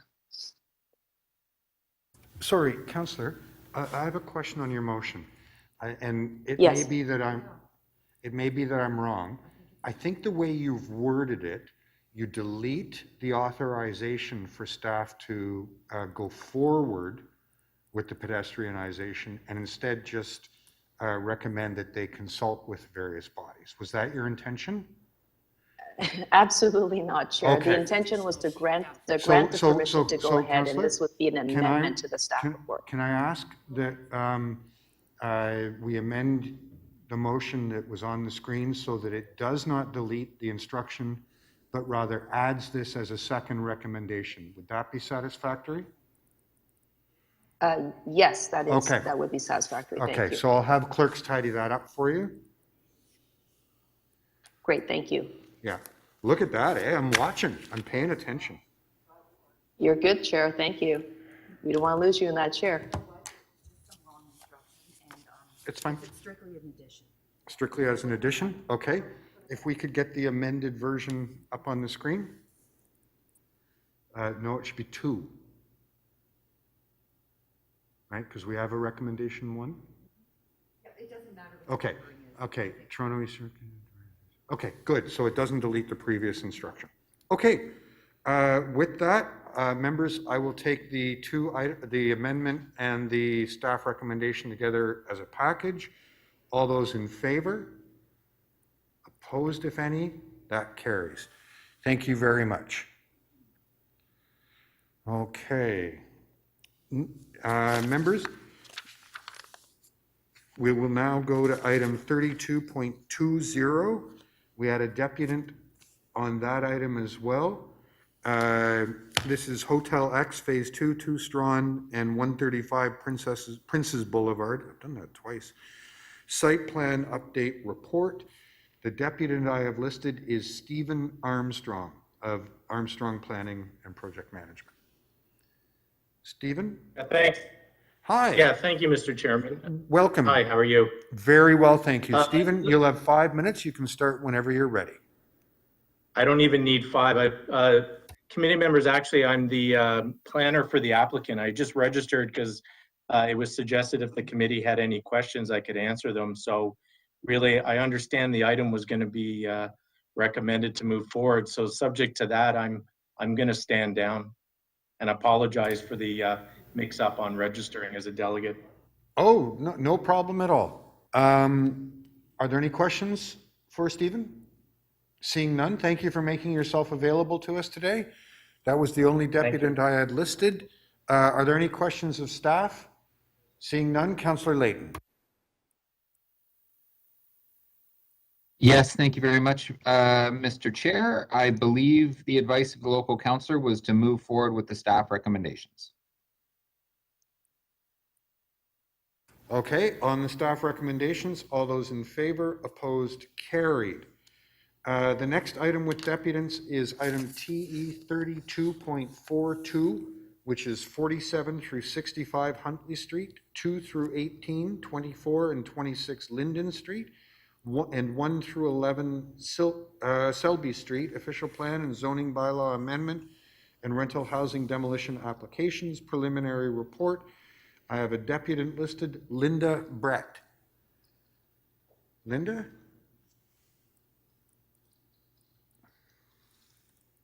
Can you hear me now? Yes, hello. Good morning, Hello. Linda. Welcome. You have 5 minutes to address the committee. You can start as soon as you're ready. Thank you. Chair, members of the committee, good morning. My name is Linda Brett, and I'm president of the Bloor Street East Neighborhood Association. We submitted a letter which is attached to the agenda, and I am here today to speak to the issues outlined in the letter and answer any questions you may have. As indicated in the letter, the subject property area is just outside our footprint. However, we would be significantly impacted by any development of 2 tall buildings just to the south and or east of us. We support the staff report and in particular the recommendation of a study of the area. In that regard, our letter has 5 requests as follows. The first request is those owners of the properties who are seeking to sell at land values that would support 2 tall buildings be required to declare their conflict of interest at any city-conducted meetings. 2, the study take into consideration the entire area that is defined as St. Jamestown, which includes these lands, and that would include a consideration of the built form, types of housing, and population mix. 3, that the historical inventory be taken of the area, which I understand is currently underway for all of Toronto. 4, that a traffic study take into consider the traffic flow and types of traffic, We outline in our concerns of our commercial properties that utilize these streets for their commercial vehicles. The final one, which is really why I'm here speaking, and the one that's most important, we suggest that the appropriate committee to review the study may be the Planning and Housing Committee as outlined in the letter. We are aware that the owners of these properties through the IBI group and some personally made representations during the TO core study to have the area zoned mixed use to allow the IBI group's plan for 2 tall buildings. The IBI group's plans was without all the bells and whistles that are in the application before you. The current application's cover letter takes 3/4 of a page to describe community benefits to accrue to the city that contains the previous 2 tall buildings. Lipstick on a pig? Comes to mind. Seriously, what comes first, good planning or benefits to the city? The Planning and Growth Management Committee considered the request to make the properties tall building sites, and it was rejected by the committee, council, and province in their approvals of the TO core secondary plan. We believe this has significant implications for similar small pockets of designated neighborhoods within this secondary plan and a deviation from that plan. To paraphrase the Chief Planner's comments at the Planning and Growth Management Committee on May 1, 2018, these pockets are by design and not required to meet growth projections of the official plan. The video of his comments may be found on the second part of that meeting and were at the request of the chair of the committee when he asked the chief planner to respond to the deputations made with respect to the area in question. Therefore, we believe that the appropriate committee to review this study may be the equivalent committee to the previous Planning and Growth Management Committee. I thank you for your time and welcome any questions you have.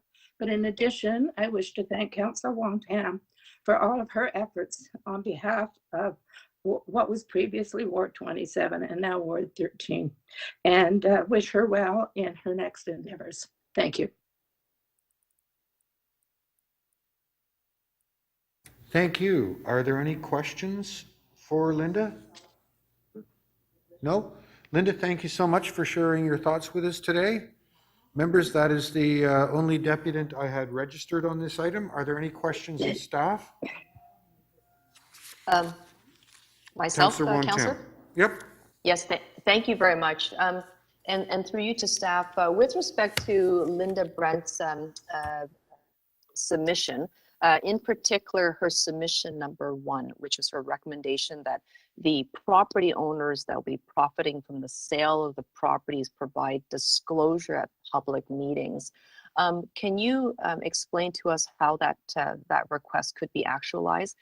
Because obviously people will be coming up and saying, I support the application or I'm against it, but it's not often times that they disclose their financial interests. Not like the way we, as members of City Council, have to disclose our financial interests on a matter. Members of the public don't have to do the same. Can you please explain to us how that could work? And how do we ensure that we don't have people who are profiting from the sale of those properties to facilitate the construction of those 2 towers, that they don't have the same type of say at those community meetings? Through the chair, it's Linda McDonald with Community Planning.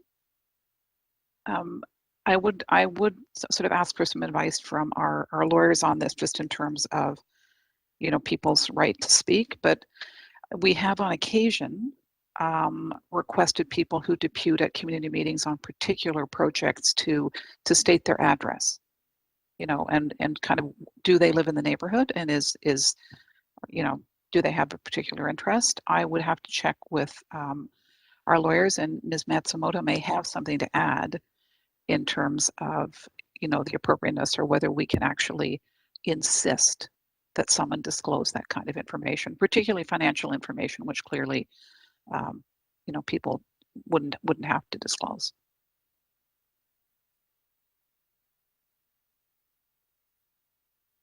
Hi. Sorry, I think I'd have to think about that a bit more. I don't think we would insist, especially on the financial information. We do advise people, though, that if they come and depute, for example, that, public information about them may be shared. So people are advised of that ahead of time. I would like, I wouldn't want to answer off the cuff about the financial information, but I could think about it some more if that would be helpful, and get back to you. Thank you very much. I think it would be helpful largely because it's a request from the neighborhood association, and one that I think probably requires a reply. In the case that oftentimes properties under contract, which means that they're locked in some form of agreement of purchase and sale, but still conditional upon perhaps the zoning approval. Oftentimes there might be some bonusing that's built into the APS, the agreement purchase and sale, that if there is a certain amount of height and density achieved through the rezoning process, that price for the recipient owner, the seller of the property, would increase. Would that type of financial disclosure also be required at those meetings, especially if they participate as a member of the public and state their support for the application? In my experience, no, we don't require, I mean, Linda may have more like on the ground experience from a practical perspective, but from a legal perspective, I don't believe we require people to disclose financial information if they want to participate in the process. Thank you. Is there a requirement from the developer to just potentially disclose any of that information? I think we have requested it on occasion and received it on occasion, but to my knowledge at this point, it's not something that we have consistently requested, and I'm not sure if push came to shove we could insist upon. But again, I'd probably want to look into that a little bit further on the legalities and get back to you. Okay, thank you. And I guess my next set of questions is back to Linda regarding city planning. How many houses are proposed to be destroyed or perhaps torn down to facilitate the construction and the approval of these condominium towers? So through the chair, there are a number of homes that are proposed to be demolished. There is some heritage retention. I'm going to defer to Alex Teixeira, the manager for the area, and Abraham, the planner, to ask if they happen to have the numbers. I see Mary McDonald has popped up. She may have some details on some of the heritage buildings which are being incorporated into the project. But perhaps if I can start with Alex or Abraham to ask them if they have a number in terms of the number of homes that would be have been assembled and which would be demolished as part of this proposal. Yes, thank you through the chair. My understanding from the proposal, which I admit I've come to quite recently, having just started with the city, is that there are currently 25 rental dwelling units, 31 dwelling rooms that are currently existing. My understanding is that the facades will be retained of the properties, but the proposal is that the interior of the properties would be developed. Thank you. So in total, we're looking at how many houses will be torn down. Can you explain that? Through the chair, my understanding is that the facades of the houses would be retained and the rear portions would be demolished to facilitate the towers. And my understanding is that there would be approximately 25 houses to be altered or demolished. Yes. Okay, thank you. And with respect to the application, how many affordable homes is the applicant proposing on site?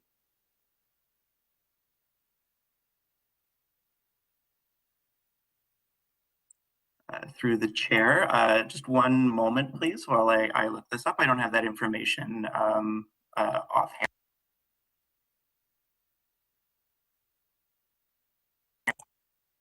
Through the chair, there would be 76 net new affordable rental units and 56 replacement units. And how many of them would be affordable, either 80% AMR or perhaps deeply affordable indexed income? Through the chair, I'm not aware of that information, and I could get back to you with that information. And would you say that thank you, and would you say that the dwelling units and rooming, the rooms in the rooming houses, that they constitute some form of affordable housing in the area or in the city? Through the chair, yeah, I think that would be the case, yes. Okay, thank you. And my question to Linda, and this is probably my last question, recognizing that there are, you know, these homes are in a clustered sort of assemblage, and many of them will have heritage assets and attributes that sort of speak to one another in order for us to sort of create that elegant street, that street wall. Can you explain to us, what does the study area look like, and what are you proposing to study in the Upper Jarvis section? And how will that help inform the planning process here? So this study area, we have, as you know, on this agenda, we have 2 applications on Huntley. And when we did the original work on TO Core, we identified where the growth was going to be directed, and we identified different, we provided different designations for different levels of intensification. We didn't redesignate any of the neighborhood pockets in the downtown at the time. So the character of the area is that it's a bit of a respite from the density and the high rise of the city. So it is characterized by houses. Many of those are heritage buildings. Many of those have, you know, apartments or dwelling rooms in them. So to your point, Councillor Wong-Tam, there are a number of affordable units in the area. So it does have a kind of a much lower scale neighborhood character. Because of the interest in intensifying through a number of these pockets in the city, including this area, city planning is recommending that we look at this larger study and that we don't do one of analysis, so that we recognize the character of the area, its contribution to the downtown in terms of in the diversity of experiences in the downtown. And so right now it does have a kind of the character of many of our downtown neighborhoods, fairly dense in terms of the, you know, how proximate the houses are to each other, but a very low scale neighborhood. Mary McDonald may want to add in terms of the heritage character that is also, you know, very prominent in many of the downtown neighborhoods. Yes, thank you, Linda, through the chair. We're in an unusual situation now because of the change in the legislation for Bill 108, which is where the clock is running for us to designate the properties within this particular application area within the next month or two. So despite the block plan and the area study, which heritage staff absolutely support and definitely feel that a robust heritage survey is necessary to accompany that planning study, we asked for an extension for designations to come forward for, I think it's between 20 and 25 properties. And we did get an extension, but only for a couple of months. So I'm going to have to circle back just to say, but you may see actually heritage work moving forward rather quickly in advance of the block plan, which is sometimes great, but perhaps not ideal if rushed. But it is a very rich area, and we're hoping to see improved retention, not just facades, and we don't necessarily agree on which buildings are valuable and which buildings aren't. So we're still thick in the middle of that. Okay, thank you very much. Thank you both. Are there any further questions of staff? Seeing none, Councillor Wong-Tam, the floor is yours. Yes, thank you very much. I do have several motions to move. The first is specifically to the same motion I moved on all the other preliminary reports, and is to have city staff set up a meeting with the ward councillor as soon as possible in the new term of council to have city staff engage with local area stakeholders in the interim as needed and as time permits, and then to establish the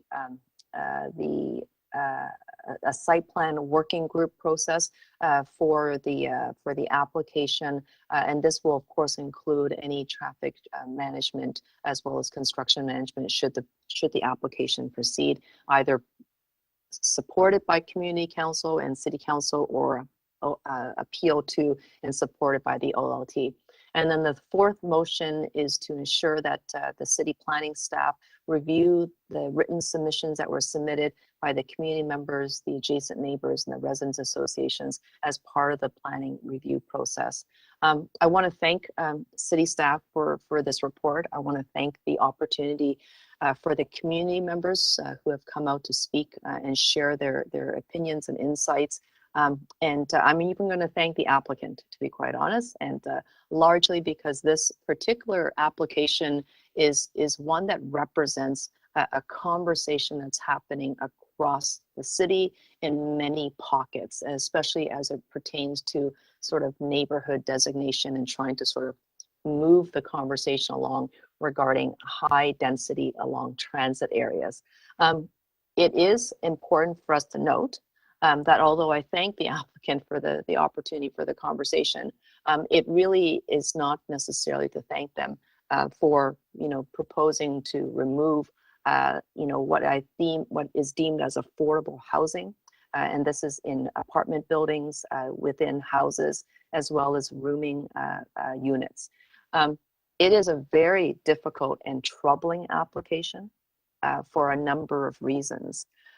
Number one is that we had just gone through several revisions regarding the official plan. We had updated planning policies to protect areas where we wanted to see modest growth, and then we were also scaling up areas where we anticipated the growth. Huntley Street, Selby Street, Linden Street, these are not necessarily 4 or 5 lane streets. They're not wide streets, they're neighborhood streets. But yet all around the neighborhood is high-rise development. But in the pockets inside the neighborhoods is low-rise, stable areas. But unlike some market urbanists who will deem that every street should see a condominium tower, or every street should see a high-rise, these are not single-family homes. Not at all. There are already multiple unit dwellings. There are already several households in every single property. So while we do everything we can, and we should, to protect affordable housing, whether it's subsidized by government or other grants or foundations, that is something that we should do. And of course, to accelerate the construction of affordable housing everywhere across the city, not just in one neighborhood or the other. It is incredibly troubling to me that we cannot protect the residents who are here. We cannot protect the tenants who are probably feeling the pressure to move on, because every single member of community councils will recognize that when a tenant is not wanted by their landlord anymore, they will put all sorts of pressures to force them out of the house. So we could probably see an exodus of tenants that may be leaving prematurely. And these are tenants that are going to be finding some difficulty in the rental housing market, because it will be hard to find affordable rooms and dwellings elsewhere, centrally located, connected to the transit line. So I want to just stress how important it is, because I recognize that this conversation and this application is going to be replicated across the city. And what city planning does with this application and how they independently review through their professional planning lens the merits of this application, and there may be some, because they're talking about building a land trust, they're talking about building a community facility for childcare. Those are great things. But it must be noted that people will be displaced in a neighborhood where we have seen some stability, and it's not necessarily single family dwellings, is that we're about to lose a whole lot of affordable housing. And we're about to scatter people into the biggest housing crisis in the city's history.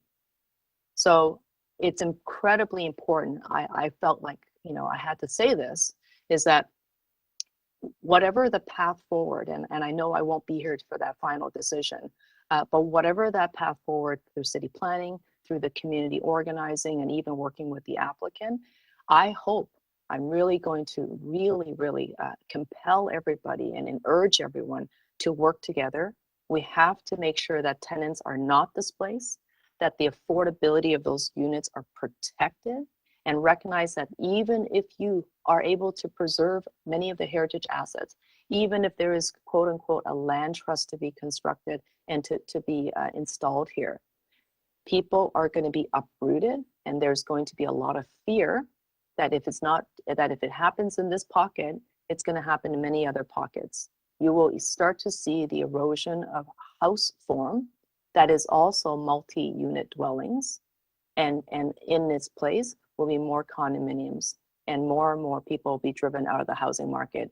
We will see more people leave our city.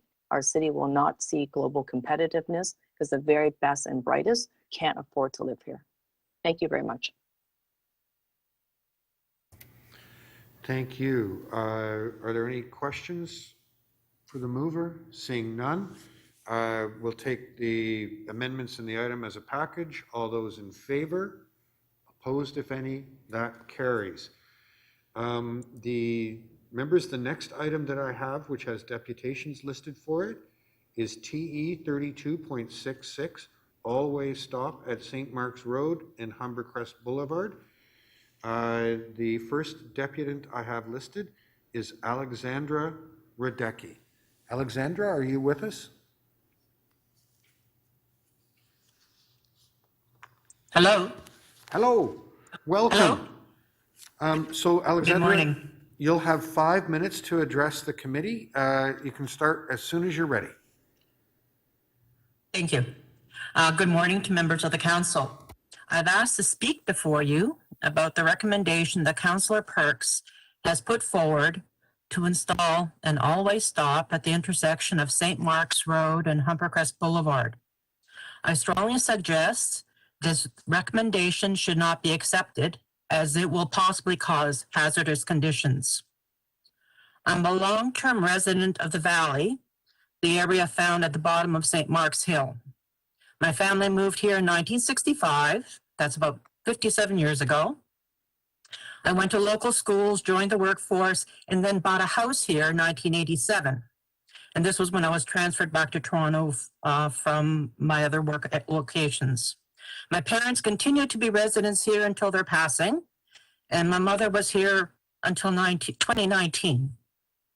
I found out that I needed my car to transport my very senior parents to their appointments. Mobility is important concern for the elderly. I am now retired and a senior that has to drive to medical appointments to pick up groceries and to visit family. Because of age and health, I am a car driver. In the many years that I've lived here in the Valley, I've seen a lot of changes. One thing that has not changed over the years is that St. Mark's Hill can be a challenge to use in the winter. St. Mark's Hill is about 200 meters long, about 2 football fields, and very steep. And it may be one of the steepest hills in Toronto. Drivers learn that when climbing a snowy hill, it's best to drive steadily, without acceleration or stopping. Once the vehicle stops on an uphill grade, all momentum is lost, and getting going again is difficult, and in some cases not possible. I believe that a lot of people have seen vehicles slipping and sliding, zigging and zagging, trying to get going up a slippery road. And when the vehicle cannot continue up the hill, it will have to back down. Now, this is the very scary, risky process. Not only are you trying to drive or slide backwards down this hill, you may have cars lined up behind you or oncoming traffic trying to get by you. And as the roads are icy, you can slide into the curb, or even worse, climb the sidewalk. That is the only route used by parents and children that are trying to get to the school that is above the hill on St. Mark's Road. There have been occasions that the hill has been scattered with cars that have lost control and gotten stuck in the snowbank or even climbed over that sidewalk. Luckily, no one has been injured yet. We only have 3 access roads to get in and out of the valley. Presently, St. Mark's Hill is the only one without a stop at the top. The stop sign at the top of the hill will seriously reduce our ability to use this road during inclement weather. How many vehicles have proper tires? Fleet trucks that make deliveries frequently don't have winter tires. And I've even seen a school bus stuck on St. Mark's Hill. Do school buses have winter tires? This installation of the stop sign at the top of the hill will guarantee that cars can get stuck. And stopping at the grade at the top, because of this new stop sign, will prevent vehicles from being able to continue to cross Humbercrest to their destination. It's been said that Toronto doesn't get a lot of snow. Looking at the climate records from Pearson Airport, we normally get around 110 centimeters a year. Typically, we get about 44 measurable snowfall events annually. If winter is about 90 days long, about a quarter of the year, that means almost half the winter season has measurable snow. It may be that some of these events will not cause the roads to be slippery, but that leaves a number of days every year that conditions will be icy and perilous. The recommendation of putting up the stop sign at the top of St. Mark's Hill is hazardous for winter driving. Why create a situation that will guarantee vehicles will get stuck and not being able to get out of the valley using this road? The installation of the stop sign could actually cause accidents, Sandy, injury. I'm going to have to ask you to give us one concluding thought. You're at your time. There has to be a better solution to the concerns of the north and southbound traffic on Humbercrest Boulevard instead of putting up that stop sign. Thank you. Thank you so much. Are there any questions? No? Sandy, thank you for coming and sharing your thoughts today. The next deputant that I've got listed is Erica Fraser. Erica, are you with us?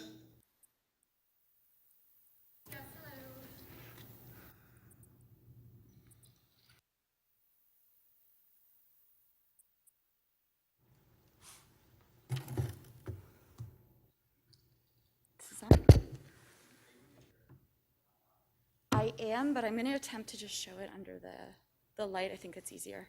Yeah, I'm not sure that the dongle will. If you want to come and help, that would be great. Would it screen share? Is that what it would?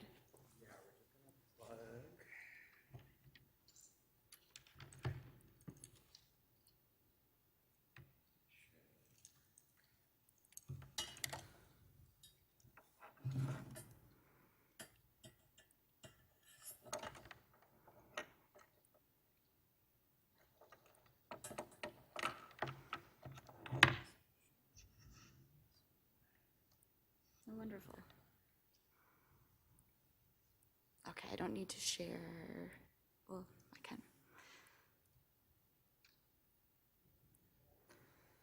Okay. Let's see. Where is it showing up there? Yeah. Okay. Okay, that's fine. I'll pull up what I need to. Thank you. You're good from here? I think so, yes. Thank you. Actually, in an effort to be efficient, I'm not going to, I emailed in my materials, so you'll be able to see it. So I'm actually just going to read from here. Thank you. Just let us know when you're ready. Thank you. I am ready. Good morning. I would like to thank the members of the Standing Committee for this opportunity to speak before you on this matter of safety for my family and community today. My name is Erica Fraser, and I'm a resident of the Warren Park community and also representing a group called St. Mark's Hill Safety, which formed to advocate for pedestrian cyclist safety on the portion of St. Mark's Hill from the intersection at Humbercrest and westbound down to the hill towards Varsity Road. I'm here today to describe to you the concerning nature of the proposed four-way stop and the risks that it would pose to my family with 3 young children in our community. This Tuesday, just at 1:53, the members of our community finally received a much desired traffic report that the constituency assistant Clive, from constituency assistant Clive Scott. Citing Councillor Perk's letter to the TEYCC on April 1st, a resident expressed concerns about St. Mark's Road at Humbercrest Boulevard intersection. Therefore, I'm assuming that the traffic report forms a large portion of the rationale for this proposed four-way stop. When we saw the report, the data was collected 10 years ago. Does this represent current minor and major traffic road or accurate pedestrian traffic? There's reasons to believe it doesn't. One, there's a complete omission of the now significant east-west pedestrian traffic along St. Mark's Road. The increased number of young families like myself who moved this past year in the valley is resulting in a community with residents of commuting age using the hill by foot or vehicle along with their school-aged children. Changes in the past 10 years to TDSB school boundaries, such as Humbercrest Boulevard or Humbercrest Public School in the area, have affected the movement of students and parents, and we can assume that this change in their boundaries reflects demographic changes that have occurred to the areas. My second point. Third, finally, the recent relocation of Mount View Alternative School to Runnymede Collegiate Institute on Jane has resulted in more residents like myself walking up and down St. Mark's Hill, along with my husband and 6-year-old daughter. We saw that in the report that there was a comparison of St. Mark's Road to Ellis Park Road in both grade and function of the intersection. I'd like to present the case that this is not it. First and most obvious is that the comparable is a three-way stop at Ellis Park Road and is classified as a local road and not a collector road as St. Mark's Hill is. This reduces the complexity of that intersection. Regarding ice and snow, Ellis Park Road presents significantly less tree coverage and a more favorable orientation descending towards the east, catching the rising sun's warmth, and there's little obstruction from the sun's rays as the day progresses. This offers significantly more surrounding hardscaping, houses, concrete, and that thermal mass encourages the melting of snow and ice. By contrast, St. Mark's Road descends to the west. It's surrounded on both sides by tree coverage, elevated land to the south, and all which reduces sun exposure and increases the likelihood of snow and ice remaining on our road throughout the day. I personally noticed that the comparable intersection was cleared more frequently and thoroughly this past winter as I drove through this intersection to take my 2 younger children to their school in Roncesvalles. Lastly, the approach grade is not comparable for all cars when we look at the number of cars that would need to stop during peak times on St. Mark's Road versus Ellis Park Road. Ellis offers a very level approach to the stop sign westbound, where 1 or 2 vehicles can comfortably come to a stop, then continue to the declining Ellis Park Road or the level and then declining Mount View Avenue. However, vehicles, sorry, I lost my point here. Vehicles that would be coming to a stop at St. Mark's Road would first have to stop, then continue their ascent, continuing straight onto St. Mark's Road or turning left or right onto Humbercrest, which both ascend from that stopping point. For these reasons, I believe the traffic report did not take into account the important factors that affect the ability for vehicles to safely stop and continue through the intersection, which affects the safety of our families. What we saw in the report was that 98% of motorists going north-south did in fact stop. 0 collisions were observed and zero have been reported. This failed to hit the threshold for collision warrant, making the concern for vehicles stopping at this intersection a questionable cause for change. However, the data that has been collected for collisions, had data been collected for collisions on the Hill for winter 2022, you would have found it to be greater than 0.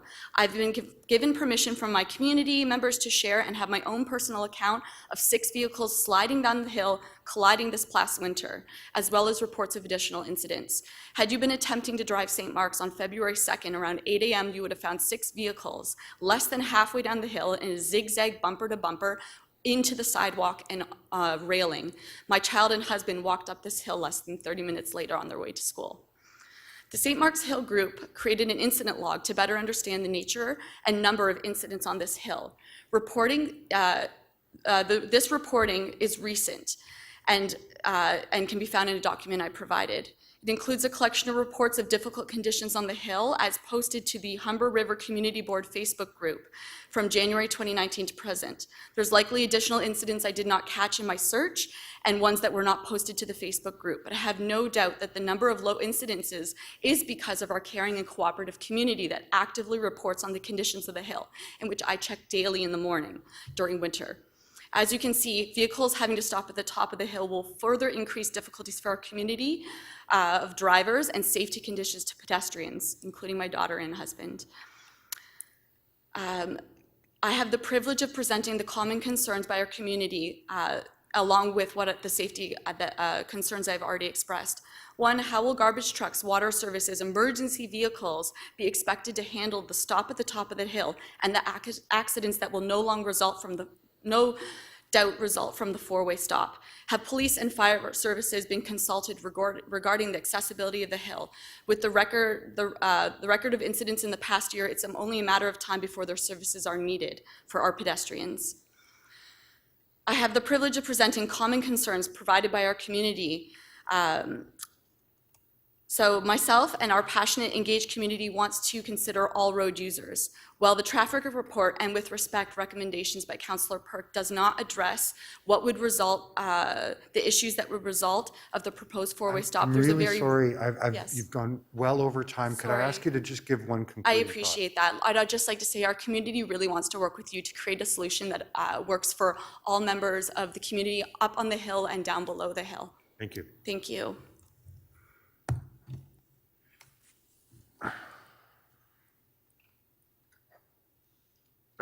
Next, I have listed Nathan Fraser.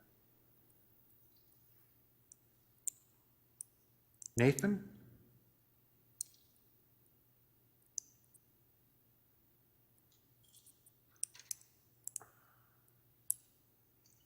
Chair. Nathan Fraser? Yeah, can you hear me? Yes, welcome. Can you hear? It's just afternoon. Good afternoon. Welcome to Toronto East York Community Council. You'll have 5 minutes to address the committee. You can start as soon as you're ready. Give me 1 second. I'm just trying to share an image. Is it possible to do that? No, we can't do that for people who are connected. Oh, we can. Oh, this is a brand new technological breakthrough here. Guys, I have a treat then. I have a real treat for you. It's share content. Sorry, apologies.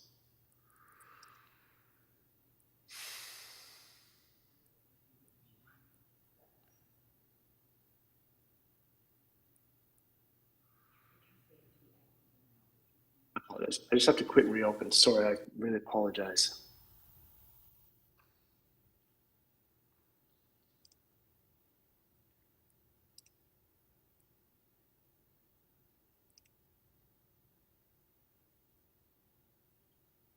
Will it be possible to regroup after my quick talk to show an image, or how would I share that? Why don't you go ahead and make your comments, and then if we have time at the end, we'll try again to get the image up. How's that? Great. Okay, so you have a total of 5 minutes. Be mindful of your desire to show an image at the end. Fair enough? Thank you. Okay, go. Sounds great. Thank you. Okay, thank you, Council, for the opportunity to speak.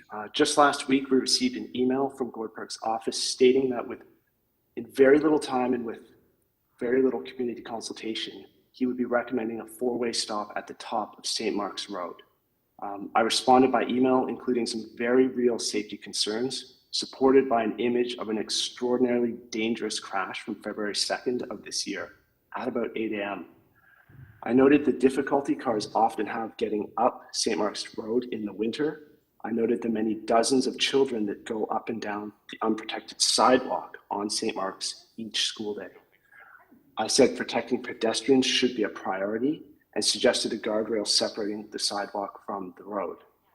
The response from Gord Park's office was an attached decade-old traffic control study. This recommended a four-way stop. However, it counts total volume through the intersection, not traffic up and down St. Mark's Road. It counts accidents at the intersection, but not on St. Mark's Road itself. It doesn't count pedestrians approaching the intersection from St. Mark's Road, which could be affected by a four-way stop. It was performed in April, not in the winter. It fails to take a holistic view of safety by recognizing changes to one area would have ripple effects. It does not do this. It doesn't take the unique geography of St. Mark's into account. A handful of other roads may be as steep as St. Mark's, but not share all of its relevant features. There is a large steep hill on the south side of St. Mark's, allowing for snow accumulation. The bottom of St. Mark's Hill contains a sharp turn, so cars going up are starting slow, they often speed, they lose control. The sidewalk on St. Mark's gets so narrow at some points that only one person can walk past on it.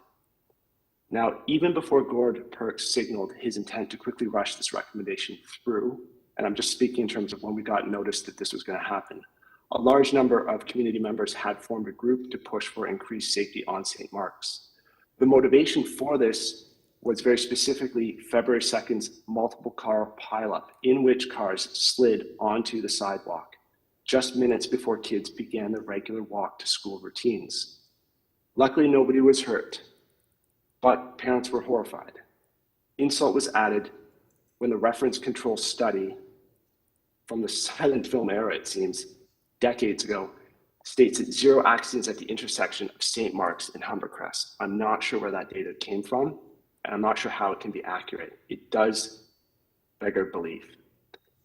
Now, if Gord Perks is still in favor of his initial recommendation, I would ask him to reconcile the conflict between the photo that I'll be providing and the 0 accidents listed on the traffic control study. These two things cannot both be true. So given this feedback, and given the 45 logged communications expanding to cover probably every different possible way in which this recommendation will cause issues for residents in the community, I hope that Gord Perks' recommendation is simply an oversight due to the expanded size of his own constituency in recent years. Gord Perks, we ask you to please reconsider postponing your recommendation until you've had a chance to engage with the community.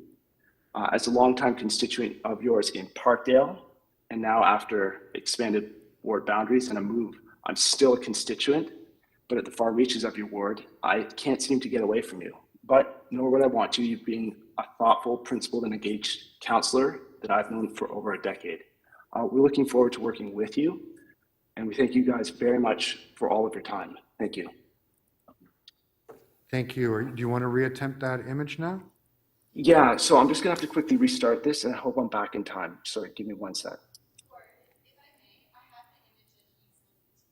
Okay, sure. Yeah. Why don't we do it that way? Yeah. But you still have to do it within the same time window. Oh my goodness, okay. This is a tech game here. How long is it gonna connect? I have it ready. Do you guys, yeah.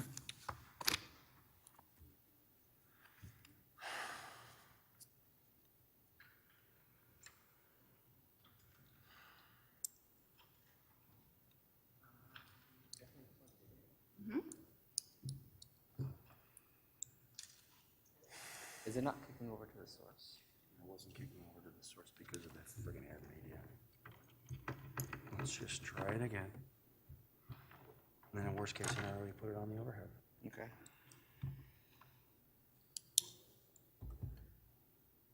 Come on, you got this.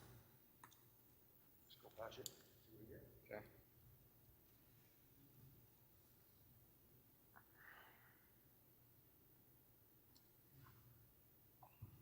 Erica, this is the same image that you guys have sent me, right? I've seen it. We have, Yeah, yeah, okay. it's probably been sent in by multiple community Yeah, members. I'm just not sure we're going to be able to. Okay, that's, can I put it on the overhead? Is that, oh, there it is. Do we get it? Yeah. There you go, guys. Yeah, that's the one I've seen. Okay. Yeah, okay, so that's the image there. Okay, can members see that? No? Hi guys, sorry I'm back now. I apologize. It sounds like you have the image. Yeah, we have the image. The problem, here's the problem. So, like, we are trying to, there we go. Okay, members, so if you can just want to see that image for a moment, okay? Zoom in for you. There you go. Okay, got a thumbs up. Thank you. It's very hard to see, Counselor, that image. I'm sorry.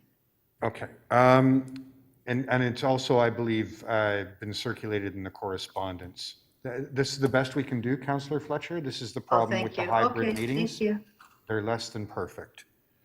Thank you, Sandy. Thank you. Or no, not Sandy, Erica. That's all right. Sandy Thank you. Thank you, Gordon. was the previous speaker. Okay. That is the list of deputants that I have for this item. I'm going to begin by asking some questions of staff. I'm not sure who the relevant staff person would be on this item. There we go. Okay. So to begin with, transportation staff have reviewed this intersection previously. And could you just give me a sense of what the recommendation of that study was? Yes, through yourself, Councillor. Yes, Transportation Services did review this location twice previously. So the first study was undertaken in 2013. And as noted, the staff recommendation at that time was to install all-way stop control as it was technically justified. I do note that a subsequent staff review was undertaken in 2019, and it came to the same conclusions that all-way stop control was technically justified. Certainly, as we've all heard today, that the grade was a significant component that was considered in the review, and staff's recommendation on both occasions was that it could be mitigated and that there were, I guess, similar locations that were referenced. Ellis Park Road was the example that they had cited that operated satisfactorily with similar conditions. So staff's review would have looked at the pedestrian crossing volumes that would have been considered in the warrants, and staff's review would have looked at collisions, but they're not looking at all collisions. They're not looking at the adjacent blocks or on the hill. They're looking at collisions specifically occurring at the intersection, and those would be ones that would be considered to be potentially preventable by all-way stop control. So we're not disputing that there are collisions in the area, but the warrants specifically require that staff look at ones that would be prevented by all-way stop control. Okay, thank you. So to be clear, it was reviewed more than once, not just in 2013, but again in 2019, right? That is correct. Okay. Now, the community has raised real concerns about the collisions that resulted during that snowstorm. Is that a typical circumstance, that snowstorm? The snowstorm itself, no, though it was I'm not a meteorologist, but through yourself, Councillor, the snowstorm was not a typical event in my understanding and as per our review. So our review would not have been undertaken during those conditions. Right. Right. And like this was like, if I'm recalling correctly, the biggest storm in 50 years. We had TTC vehicles stopped all over the city. It was an extraordinary event that you see once in a generation. Am I remembering that right? That is correct, Councillor. Okay. That being said, there's still, periods with somewhat heavy snow and ice that happen in the city of Toronto. And this is a fairly steep grade. Is it your professional opinion that given those factors, it is still the safest thing to do to put in this four-way stop? So as noted, we did not undertake a study this year. I'm specifically No, not about this year, but in a 2013. general, typical Toronto winter. What is your recommendation about whether or not we should have this stop in place? The staff's position is that because the all-way stop control is technically justified, they would support its installation. That there is currently a pedestrian crossover there now that motorists must stop at. So certainly the conditions currently, they're not free flow. There are stops, albeit not every single motorist, as we would have with an all-way stop, but currently motorists do have to stop when that pedestrian crossover is activated. So it's not a new condition that motorists would be required to stop at the top of that hill. Okay. Final question. Some members of the community have asked that we consider guardrails. Would you be willing to do work to study whether that would be helpful in the future? Certainly, Councillor. Okay. Thank you very much. Are there any other questions of staff on the item? No? Seeing none? I'll speak to the item then. First, I want to acknowledge the really hard work done by members of the community on this, both recently and previously. I think we would all agree if there was one thing we could do, we would try to find a way to get roads out of the valley that weren't at this grade. It is one of the steeper roads in the city of Toronto, and it's, you know, creates a whole bunch of risks. And we've heard from some members of the community today, and I've heard from many others by email and phone that they're concerned that this won't help. And, you know, I want to acknowledge that extraordinary weather that we had, which caused vehicles to slip and slide right across the city in all kinds of circumstances we normally wouldn't expect that to happen, and gives us all pause. But I also want us to recall that we as a council have made a commitment to achieve Vision Zero in the city of Toronto. And that means reviewing areas near schools, and this is one, to find whatever tool we can that best suits that local circumstance to reduce the risk. Because of the slope of the hill, because we, you know, are in a changing climate and we will get the odd extreme weather event, I can't see a path that gets us to a zero risk. All I can see on this particular street is looking for a way to reduce risk. And because I've had members of the community come forward asking for a review of this area around the schools here, I've done that due diligence and found that this is a measure that, while not perfect, will make an improvement.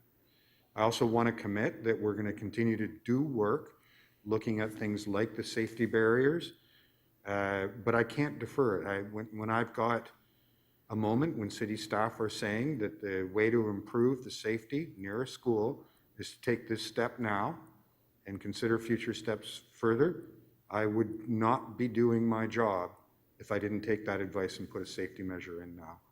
It's difficult. These are circumstances you would never wish for. The hills in and out of the valley neighborhood, you know, they're a problem. But I can't make that go away. I can only do the best I can in the moment. So with that, members, I think Councillor Fletcher has vanished. Councillor Fletcher, could you please put your camera back on so we can vote? There we are. Sorry, my battery's low. I had to turn that off. I'm happy now. Thanks. Okay, so with that, I'm going to move the recommendations in my letter. All those in favor? Opposed, if any? That carries. Okay, so I believe that concludes the items that we've got deputations on. Yes, it does. Oh, we can't do the 130 item yet. Why did I hold the fire routes? I don't even remember.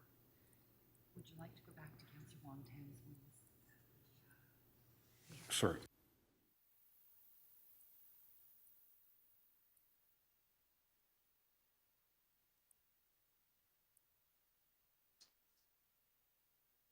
Chair, it's Councillor Wong-Tam. I had an item. Yeah, I'm aware.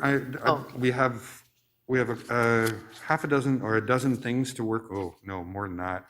And I'm just conferring with the clerk to get it tidied up. Councillor Fletcher. Great, thank you. You had some concerns on item 18. Have you got those sorted out? Yes, that was just dropped off of here. We'll be moving the staff recommendations. Move the staff recommendations. Okay, this is designation of fire routes and the amendment to Chapter 880 fire routes 2, 10, 20, 30, 40, 50 Merchant Lane. All those in favor? Opposed? Carried. Item TE 3221. Councillor Fletcher, you held this also? Oh, that's for closed that's session. the one where we're going in Okay, camera. very good. Councillor Wong-Tam, item 32, 15 Charles Street East and 16 Isabella Street, zoning amendment application. Are you ready to deal with that one now? I believe so, as long as the Okay. clerks have the correct address on the motion. Can we have the motion on item 32 up, please?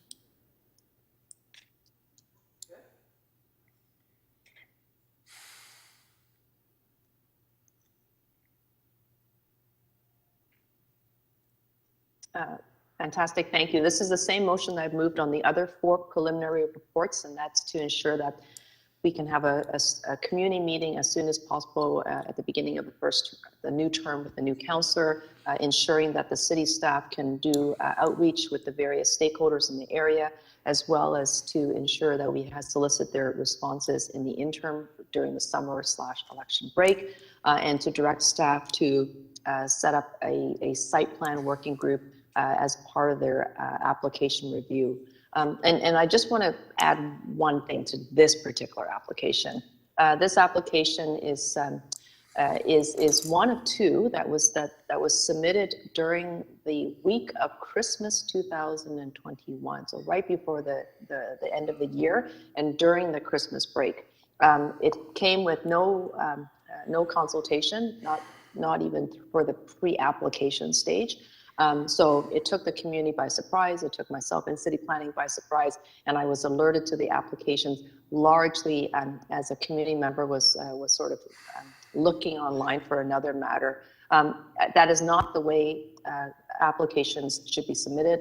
Obviously, we want to be able to help inform the applications even as they take shape. I know that with respect to the sensitivities to 45 Esplanade, which is the Novotel, and this particular application, same owner, same operator, and despite the fact that they're receiving, hundreds of millions of dollars from the city on a number of hotel shelters, I would have expected a better relationship with the city, considering that you are a vendor to the city is a buyer of your service, and at the same time, you gave us no respect by not meeting with the community, not meeting with myself as a local councillor or city planning ahead of submitting these applications the week of the Christmas break.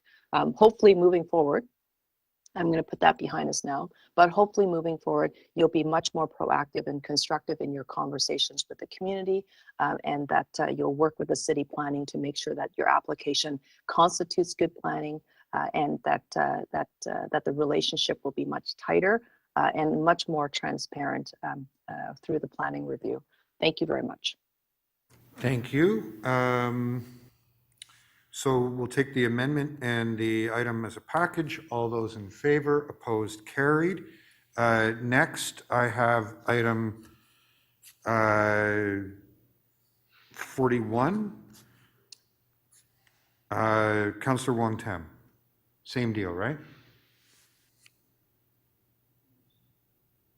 You're on mute, Councillor. Yes, thank you very much. I'm moving exactly the same motion I moved previously. It's those 3 same components, and then the item as amended. Thank you. Okay. Thank you very much. Taking the amendment and the item as a package, all those in favor, opposed, carried. One moment.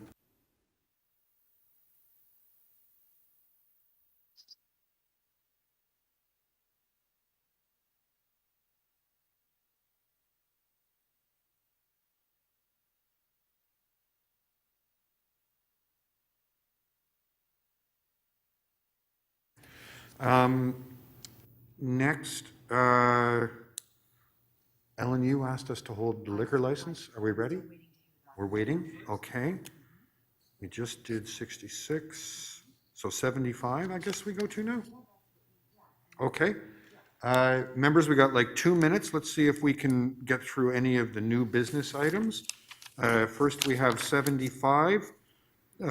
Which is to reopen TE 27.59 speed hump installation on St. Clarence. Councillor Fletcher, this is a letter from Councillor Bailao. Yes, and introduce and approve recommendations in the letter, please. Thank you. Okay, so first we'll vote to reopen the item. All those in favor, opposed, carried. Next, we'll vote on the recommendation 2, or deleting recommendation 2 and inserting a new one. All those in favor, opposed, carried.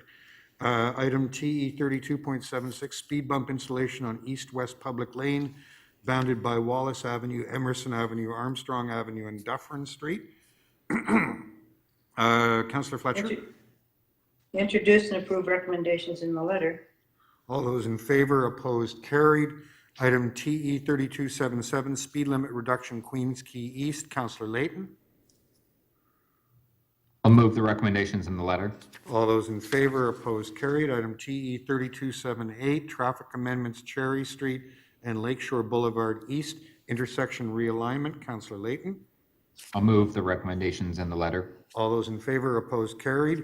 Item TE 3279, 2100 Yonge Street, minor variance Committee of Adjustment. Councillor Matlow.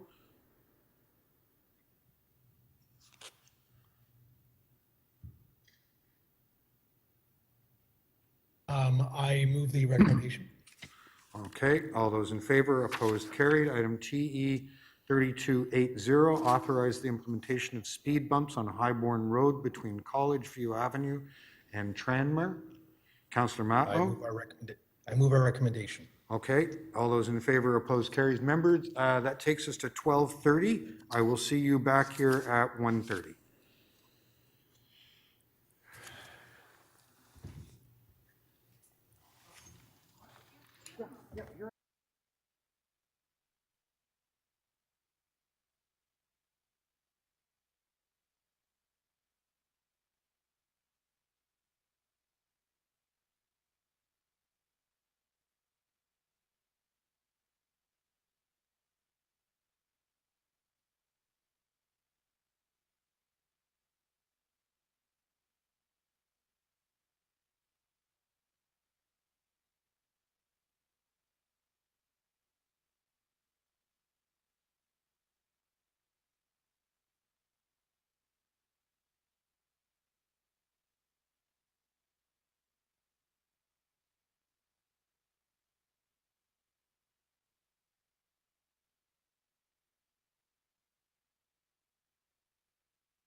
To the chair, if you can give us a 10-second mental countdown, at which point the stream will be unmuted. Thank you.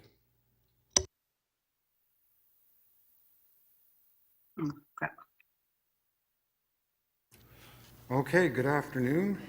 The meeting is now back in session. The first thing I want to do is to get a motion to introduce 4 pieces of new business, TE 32-101 through 104. Councillor Wong Tam, all those in favor, opposed, carried. Okay, now members, I propose that we return to our timed item for 1:30, which is item 32-15. Request for fence exemption, side and rear yards, 5 Shorncliffe Avenue. I have a deputant listed for that item, Neil Fitzpatrick. Neil, are you with us? Good, fix it, okay. Thank you. Great, thanks. Hello, Neil. Hi, good morning, sorry, good afternoon, sorry, the feed just broke out on there in a moment. Okay, yeah, we can hear you loud and clear, Neil. You've got 5 minutes to address the committee. You can start as soon as you're ready. Good afternoon, councillors. Thank you for your time today. I actually am just signing in today to make sure that there's no questions or concerns about the application that we have before you. We made it some time ago.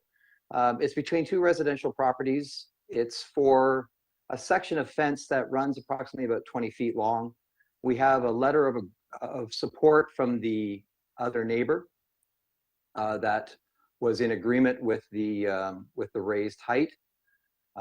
As our application suggests, we're only about 10 inches higher than the proposed amount, and it basically deals with the fact that we're on top of a small retaining wall.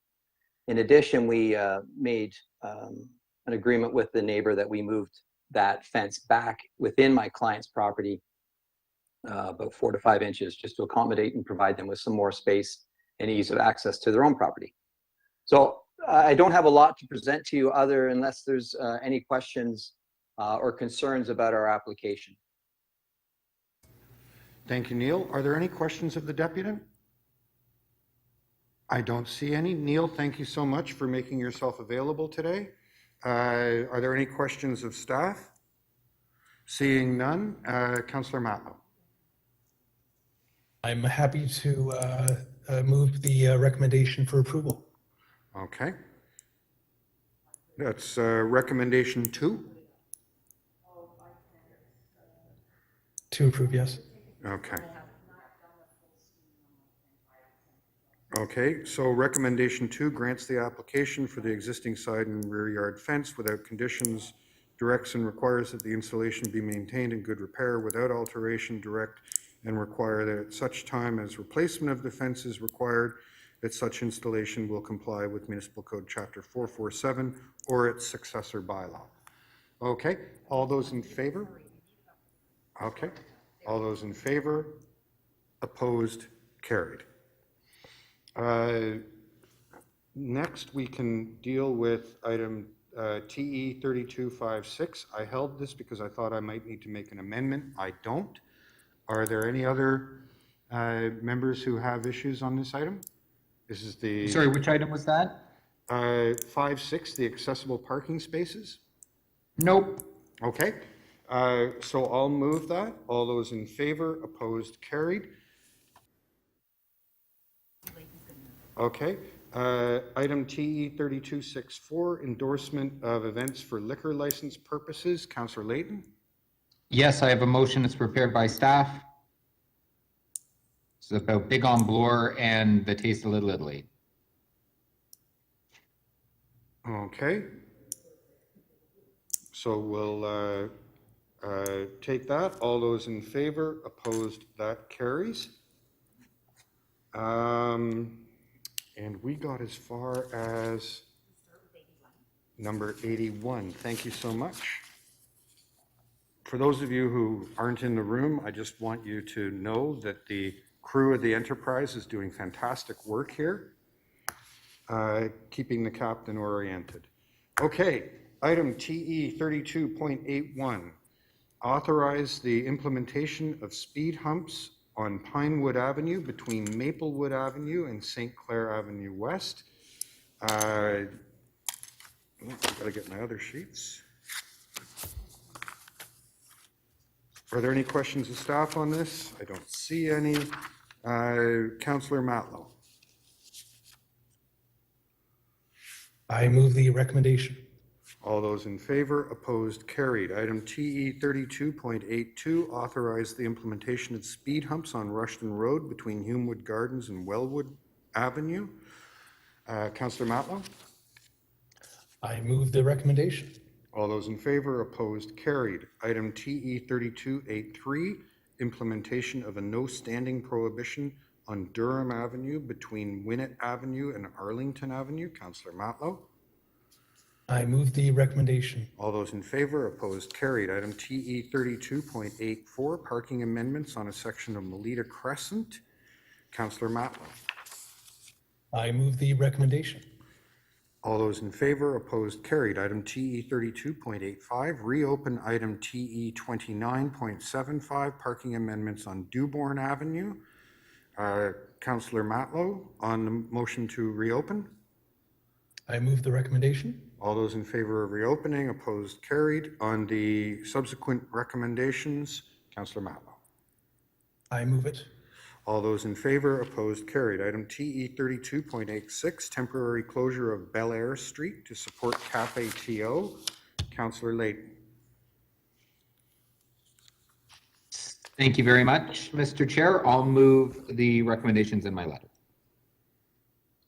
All those in favor, opposed, carried. Item TE 32.87, Blake Street parking amendments. Councillor Fletcher.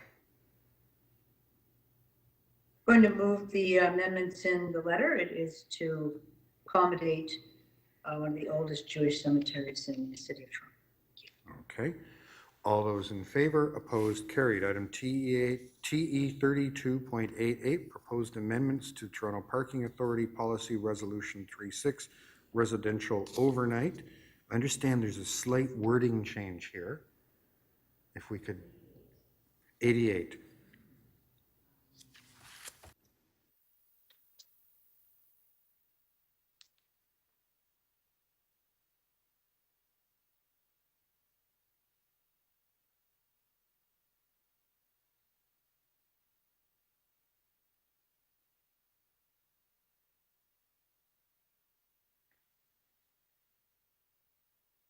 Public can see. Yeah.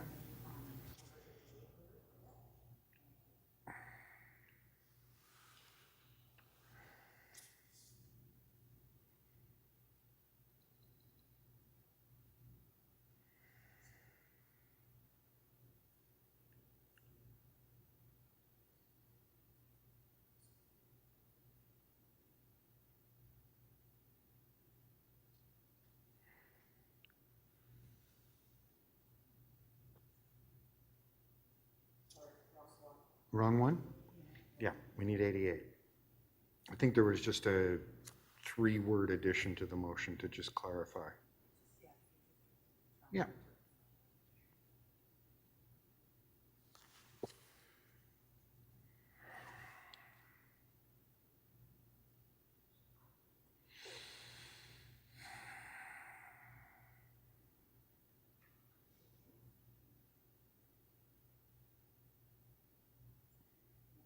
Oh, We're doing well. We're doing well. was that my side? Didn't mean to have that on. No, Sorry about believe me, every time I turned my microphone off, I saw it.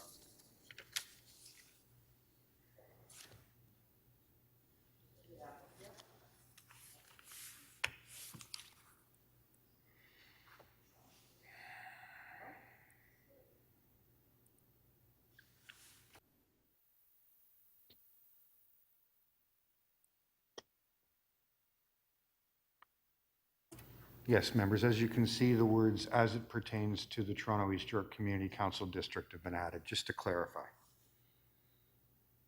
I think it's implied, but you know, belts and suspenders, right? So on the recommendation in front of us, all those in favor? Opposed? That carries. Oh, sorry. Yes. Yes. Fine. Yeah, never mind. That's fine. It's passed. Thank you. Okay.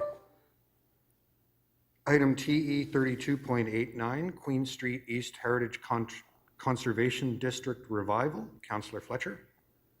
Thank you. I'm introducing this. I'd like approval of that. There is a longstanding heritage conservation study with all of the pressures for East Harbor and now for Queen and Eastern. This section of town, this is the oldest growth heritage area that's intact still in the city. And time to get this one finished. Thank you, Ms. McDonald, for being so accommodating. All those in favor? Opposed? Carried. Item TE 39 or 32.90, Salmon Avenue Pedestrian Safety. Councillor Fletcher. Yeah, this is very exciting. Another one of those quiet streets ones that out of our quiet streets, we're getting a lot of pedestrian and cycling improvements. This was a quiet street for a number of years, and now it's going to be resurfaced, and staff will look at increasing safety, pedestrian safety as they do that. So popular programs with the community and making our streets more available to families and seniors and everybody to get around safely. Thank you. All right.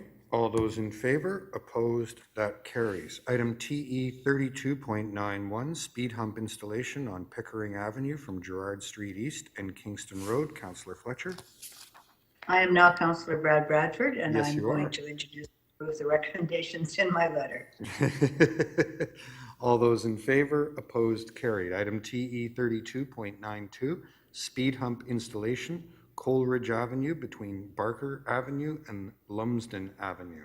Councillor Fletcher. And the same as Councillor Bradford, I will move those and ask for approval. All those Thank in you. favor? Opposed? That carries. Item TE 32.93, speed hump installation, Lee Avenue between Queen Street East and Alfresco Lawn. Councillor Fletcher. Yes, and again, move to approve the recommendations in Councillor Bradford's letter. All those in favor? Opposed? Carried. Item TE 32.94, speed hump installation, Milverton Boulevard between Glebemount Avenue and Woodmount Avenue. Councillor Fletcher. And the same for Councillor Bradford, introduce and approve. Thank you. All those in favor? Opposed? Carried. Item TE 32.95, speed humps installation, Stevenson Avenue between Morton Road and Main Street. Councillor Fletcher. On behalf of Councillor Bradford, introduce and approve. All those in favor? Opposed? Carried. Item TE 32.96, speed humps installation, Virginia Avenue between Woodbine Avenue and Woodmount Avenue. Councillor Fletcher. Same for Councillor Bradford, introduce and approve. All those in favor? Opposed? Carried. Item TE 32.97, traffic control signals, Dawes Road and Chapman Avenue. Councillor Bradford. This is a Councillor traffic control Fletcher. signal. Yes, yes, as Councillor Bradford, I'm moving to approve this traffic signal. Thank you. All those in favor? Opposed? Carried. Item TE 32.98, updating school pickup and drop-off zones in Ward 14. Councillor Fletcher. Yeah, I'm just going to quickly speak to this one because it was when French immersion got introduced everywhere, and with there's a whole changes in busing and drop-off, which has affected a number of spaces. And before the pandemic, I'd asked to have that report in May 2020. Totally understandable that it's not there, but how many of the schools are now pushing back to 8 o'clock for the drop-off times, etc., and also to hear from TDSB and TCDSB and anyone else around this matter. Thank you. Okay. All those in favor? Opposed, if any? That carries. Item TE 32.99, exploring pedestrianization of Cumberland Street between Bel Air Street and Old York Lane. Councillor Layton. Yes, thank you very much. I have a motion to revise my recommendations. And this is just to specify consultation with the with residents in the BIA. We've been undertaking this for some time, but I just want some assurance for the community that it will continue to be done with their participation. Okay, You, all and those with in, that, I'll move. oh, okay, so we'll take that as a package. All those in favor, opposed, carried. Item TE 32.100, Stop Prohibition 192 Jarvis Street. Councillor Wong Tam. Yes, thank you very much. I'd like to move the recommendations in my letter. All right. All those in favor, opposed, carried. Members, we now go to the late additions. They should be available to you now. The first is item TE 32.101, which is Fairford Avenue speed limit reduction. Councillor Fletcher. Thank you. It's just a technical amendment in order to get the signs in. This was part of our massive change, but it didn't happen yet. So thank you. Okay. I'll move it. All those in favor, opposed, carried. Item TE 32.102, reopening the accessible parking space removal at 293 Windermere Avenue. I'll move the reopening. All those in favor, opposed, carried. I'll move now the recommendations in the letter. All those in favor, opposed, carried. Item TE 32.103, Asquith Collier Neighborhood Mobility Plan request. Councillor Layton. Yes, I'll move the recommendation in the letter. All those in favor, opposed, carried. Item TE 32. Okay, members, we have an updated version of the next item, and clerks just need a moment to make the necessary changes. Other than the in-camera item, I think that's everything we've got. So, feel welcome to stretch. Councillor Layton can have another sip out of his product placement that he's got in front of him.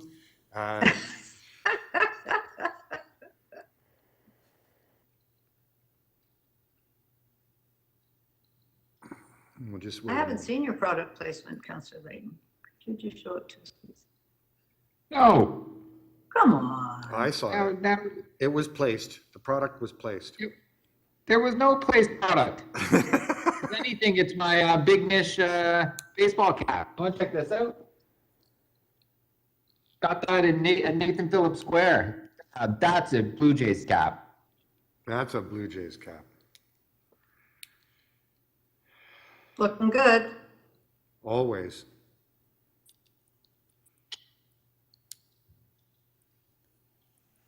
Matches your eyes.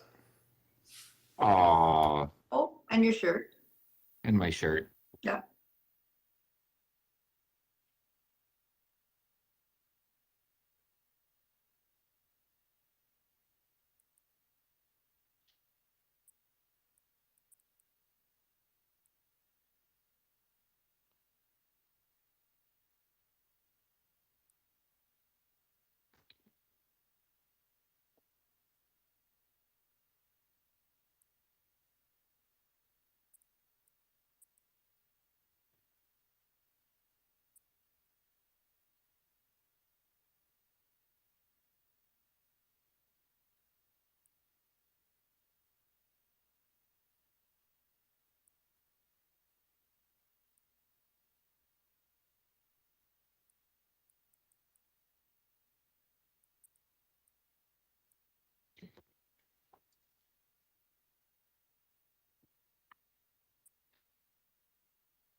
Okay, the next item of business is TE 32.104, temporary street parking removal on Parliament Street from Carlton Street to south of Winchester Street for Cabbagetown Naturescape, a 10-week summer festival to promote economic recovery from COVID-19. Councillor Wong Tam.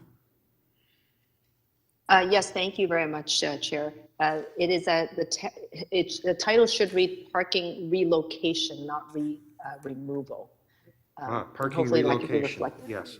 Yes, okay, fantastic, thank you. I'm very happy to be moving this motion on behalf of the Cabbagetown BIA. I just want to speak very briefly to it. We are going to be creating a brand new Cafe TO style installation from Carlton Street on Parliament Street, just to the south end of Winchester. Anybody who knows that little patch of the city, the cabbage patch of the city, you'll know that there's a beer store there, LCBO. We're moving it to the top of to the driveway. So for those two iconic blocks of Cabbagetown Main Street, we are going to be installing 5 parklet-style nature islands. This will allow us to expand the pedestrian right-of-way. It will give visitors as well as local residents passive and green refuge during the hot summer months. In the past, when we've done this one time, and only one time only, it was actually during 2012, during Celebrate Young, when we took 5 blocks of Yonge Street and reconfigured it to prioritize pedestrians first. We have learned a lot since 2012, and this particular 5 set of island naturalized parklets is going to be designed and installed by Bean and Stock Natural Playgrounds, award-winning landscaper and designer, someone who I've had the privilege of working with in the past. And so we've reassembled this band of fantastic urbanists, and we're going to put in this brand new festival for 10 weeks. It is going to be, I think, one of the most Instagrammable installations in the city. I hope that it's going to be a gift to the community. I think it should be. We've had lots of great conversations with the BIA membership. We've been consulting with 10 city divisions, everyone from first responders, TTC, transportation service, waste management, to make sure we get this right. It's taking the very best that the city has embraced during the past 2 years of the pandemic, which includes active TO, quiet streets, as well as principles of open streets, and of course, Cafe TO, to put it all together to create a very naturalized outdoor living space for residents and visitors. I want to thank the BIA. This is important because this is their very much their body of work. It's a signature move on their part. And I'm really hoping that this becomes an infectious, visual sight. I think that people will really enthusiastically come out to embrace it. And I hope that this idea then gets replicated across the city, across the many different neighborhoods. The BIA is seeing this as a gift to the community, and I think that you'll all agree. I hope you can come out to join us 10 weeks this summer, July the 1st to September the 15th. 2 lanes of traffic will stay open, but the rest of it is going to be an amazing naturalized transportation. And of course, to thank our sponsors who without them, Center Court and Fitztropia, none of this would be possible. And thank you very much, Chair. Okay. So with, can I just verify that the title now has relocation and naturescape in it? Did we get that right? Yes. Yep. Then I'm a happy, happy chair. Okay. Thank you.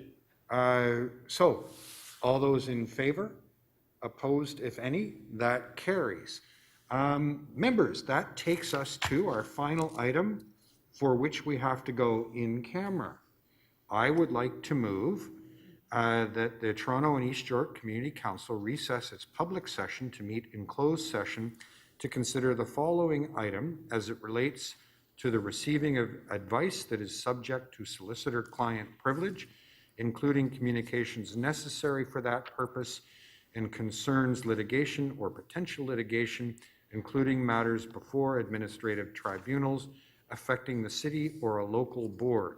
And the item is 32.21, response to TE 31.86, 49 Felstead Avenue, zoning matter. Okay, members, all in favor of going in closed session? Opposed? That carries.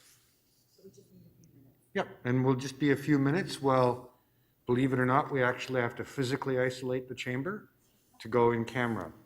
These mixed meetings, it's just a thing, right? Yeah.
Okay. Oh, I don't have quorum.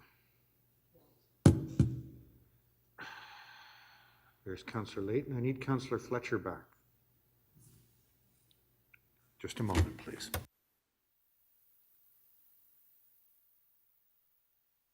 Okay, we have quorum. We're back in public session.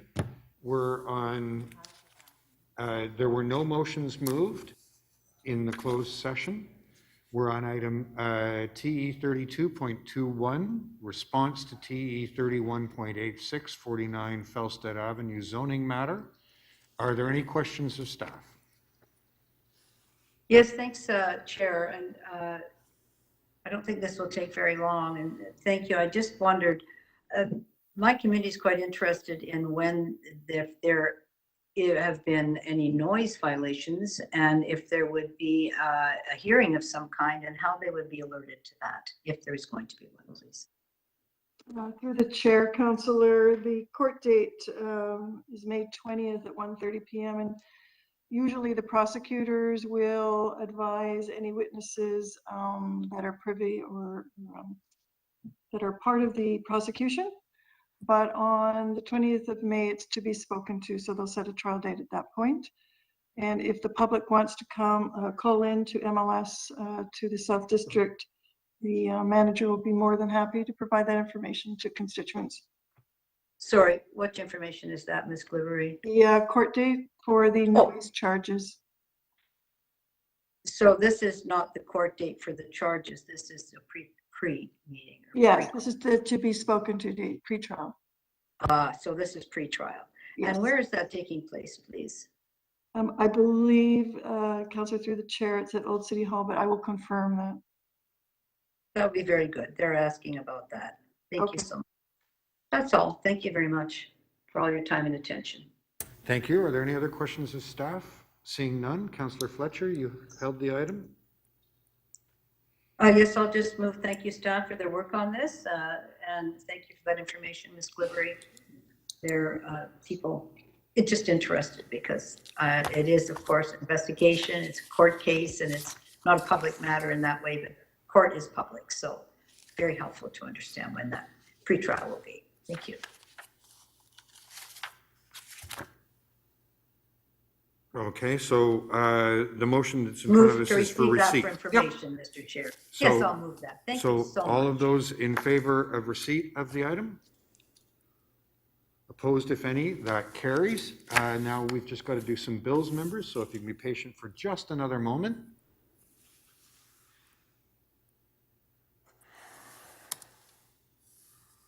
Okay, I move that the Toronto East York Community Council pass and declare as bylaws bills 325 to 344, 347 to 359, and 361 to 364 prepared for the April 21st, 2022 meeting 32 of the Community Council. All those in favor?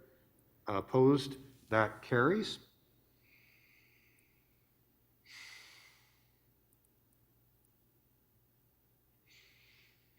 I move that the Toronto East York Community Council pass and declare as a bylaw a confirmatory bill to confirm the legislative proceedings of the Toronto East York Community Council acting under delegated authority at meeting 32 on April 21st, 2022. All those in favor? Opposed? That carries. I believe that completes our business. Members, thank you very much for your patience and hard work today. And also a special thanks to the crew of the Enterprise here today who've kept us on track and got us to arrive safely at our destination. Have a wonderful rest of the day. See you all soon. Bye now. Thank you.